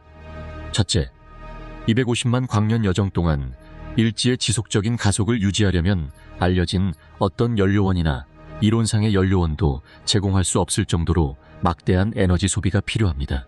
의미 있는 질량의 우주선을 빛의 속도의 99%로 가속하고 그 가속을 유지한 다음 목적지에서 감속하는 데 필요한 에너지는 태양이 그 수명의 상당 부분에 걸쳐 방출하는 총 에너지 출력을 초과합니다. 어려운 공학 이야기를 하는 게 아닙니다. 항성 규모의 전력원을 소비할 에너지 요구 사항에 대해 이야기하고 있는 겁니다. 둘째, 28년의 주관적 시간 후 안드로메다에 도착한 여행자들은 250만 년 동안 나이를 먹은 우주로 우주선 밖으로 나서게 될 것입니다. 그들이 알던 모든 사람, 그들이 남겨둔 모든 문명, 그들의 출발에 대한 모든 기록은 사라졌을 것입니다. 몇 세대 동안 죽은 게 아니라 250만 년 동안 사라진 겁니다. 그들이 남겨둔 우리 은하는 알아볼 수 없을 것입니다. 별들이 태어나고 죽었을 겁니다. 항성 개체군이 이동했을 것입니다. 은하 내에서 그들의 고향 별의 위치 자체가 바뀌었을 겁니다. 그들은 너무 먼 과거에서 온 방문자로 도착하여 그들의 시대에서 아무것도 남아있지 않을 것입니다. 여행의 물리학이 해결되더라도 여행자들은 그들이 출발한 시점에 존재했던 모든 것과 모든 사람으로부터 영구적으로 단절될 것입니다. 이것은 추방이 아닙니다. 소멸입니다. 하지만 소멸은 양방향으로 확장될 것입니다. 그들이 남겨둔 우리 은하가 알아볼 수 없을 정도로 나이를 먹었을 뿐만 아니라 그들이 목표로 삼았던 안드로메다도 그들이 출발 전에 연구했던 형태로는 더 이상 존재하지 않을 것입니다. 그들이 가지고 간 지도, 그들이 암기한 별 차트, 그들의 접근 궤도를 형성한 나선팔 구성은 여행 동안 250만 년의 항성 진화를 겪었을 것입니다. 출발 전 관측에서 두드러지게 빛났던 거대한 푸른 별들은 연료를 소진하고 초신성으로 폭발하여 밝은 랜드마크가 있던 곳에 중성자별이나 블랙홀을 남겼을 것입니다. 임무가 계획되었을 때 차가운 가스 구름에 불과했던 지역에서 수백만 개의 새로운 별들이 형성되었을 것입니다. 나선팔들은 안드로메다의 중심 주위로 다른 위치로 회전했을 것입니다. 항법 목표로 사용되었던 개별 항성계들은 은하 내에서 자신의 궤도 운동으로 인해 측정 가능한 양만큼 위치가 이동했을 것입니다. 여행자들은 그들의 기구와 지도로는 알아볼 수 없을 정도로 나이를 먹은 목적지에 도착할 것입니다. 그들은 더 이상 그 구성으로 존재하지 않는 은하의 차트를 들고 이동한 시스템을 목표로 하고 변경되거나 완전히 사라진 항성 랜드마크로 항해할 것입니다.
절대 보지 못할 것임을 받아들입니다.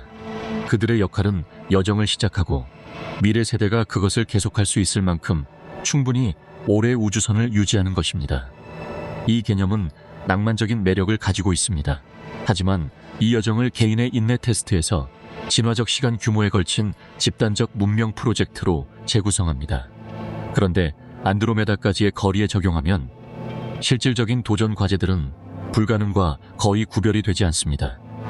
광속의 10%로 움직이는 가장 낙관적으로 빠른 세대 우주선도 기능하는 인구를 2500만 년 동안 유지해야 합니다.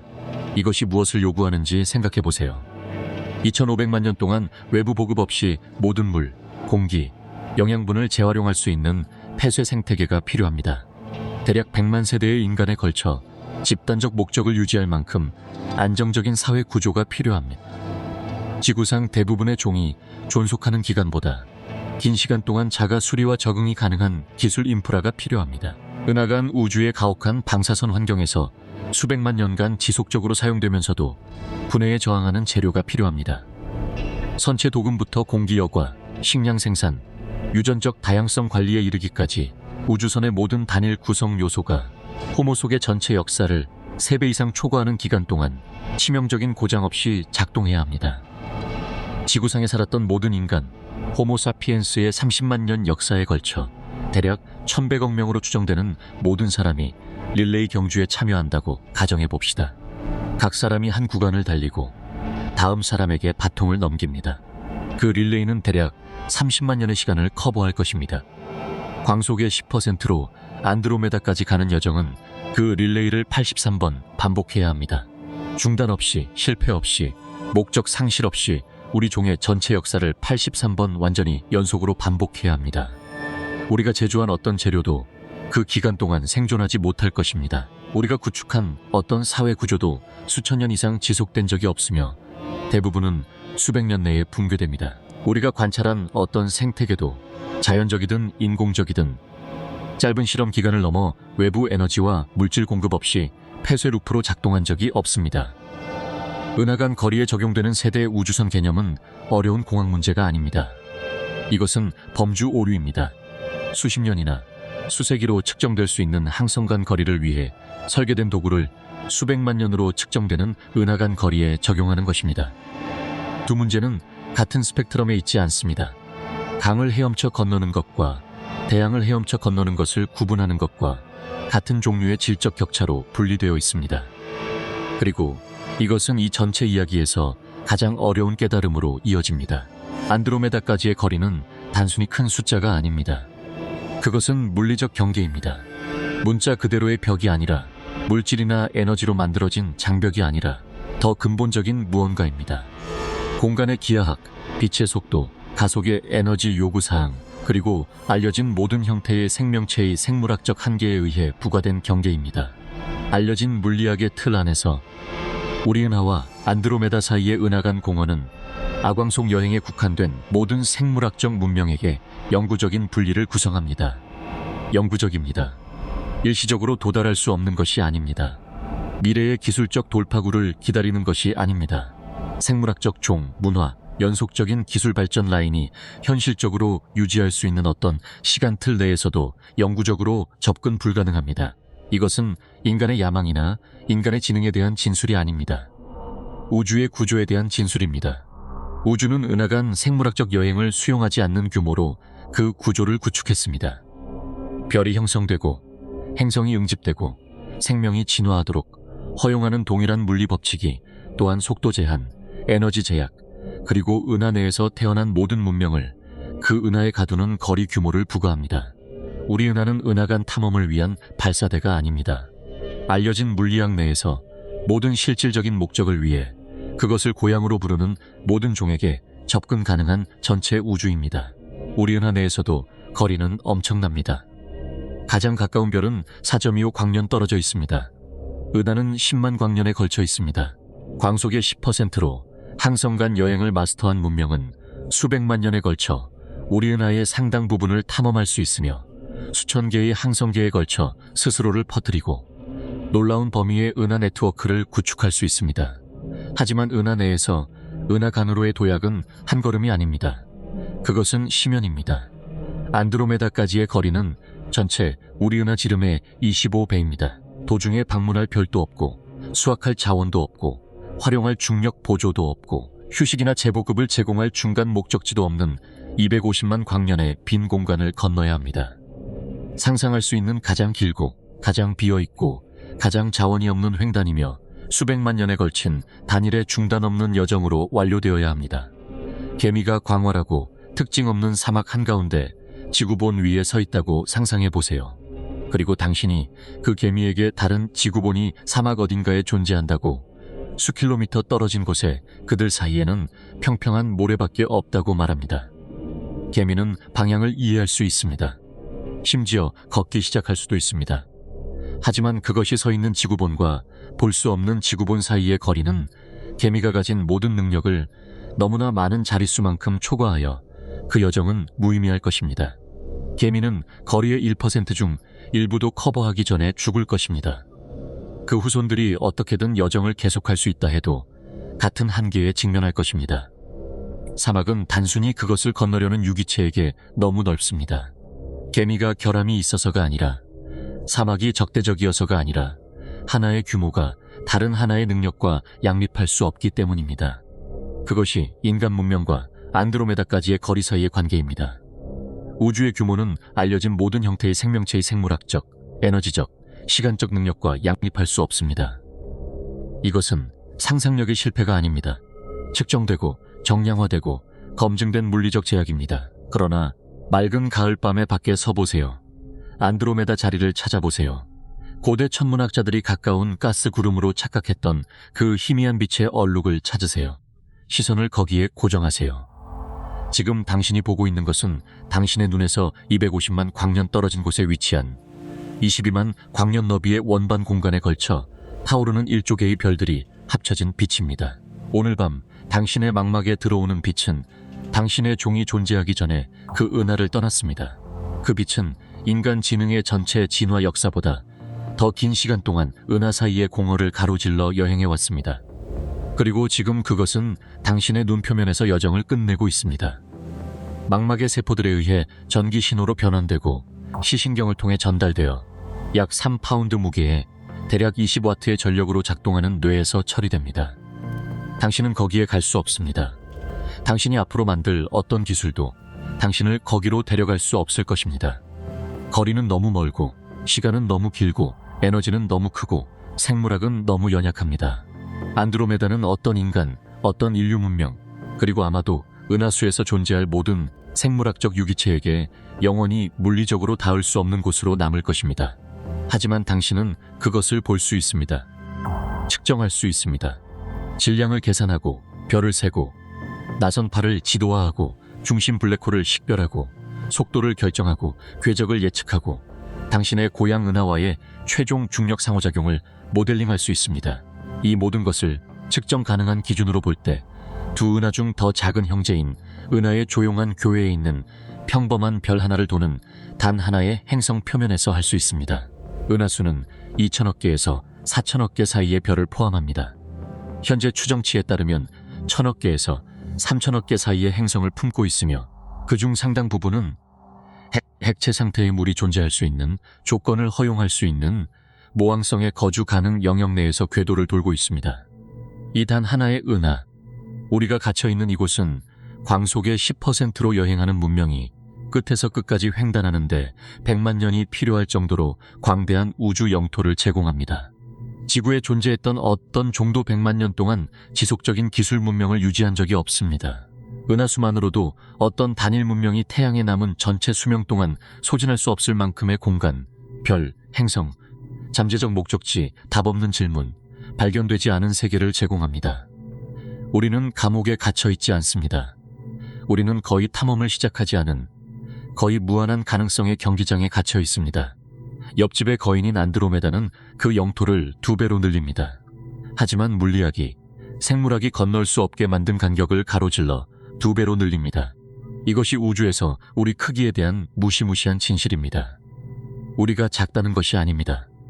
비록 우리는 상상할 수 없을 정도로 측정 가능하게, 검증 가능하게 작지만요.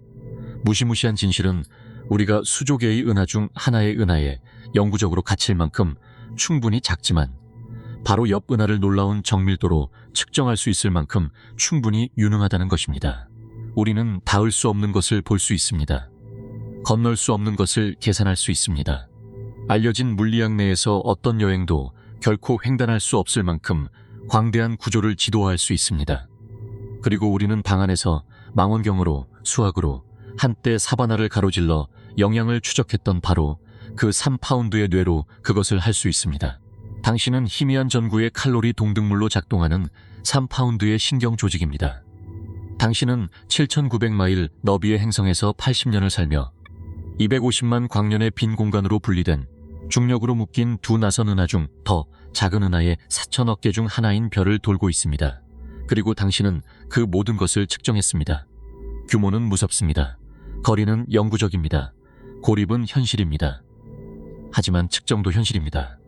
그리고 그 사실에는 뭔가가 있습니다.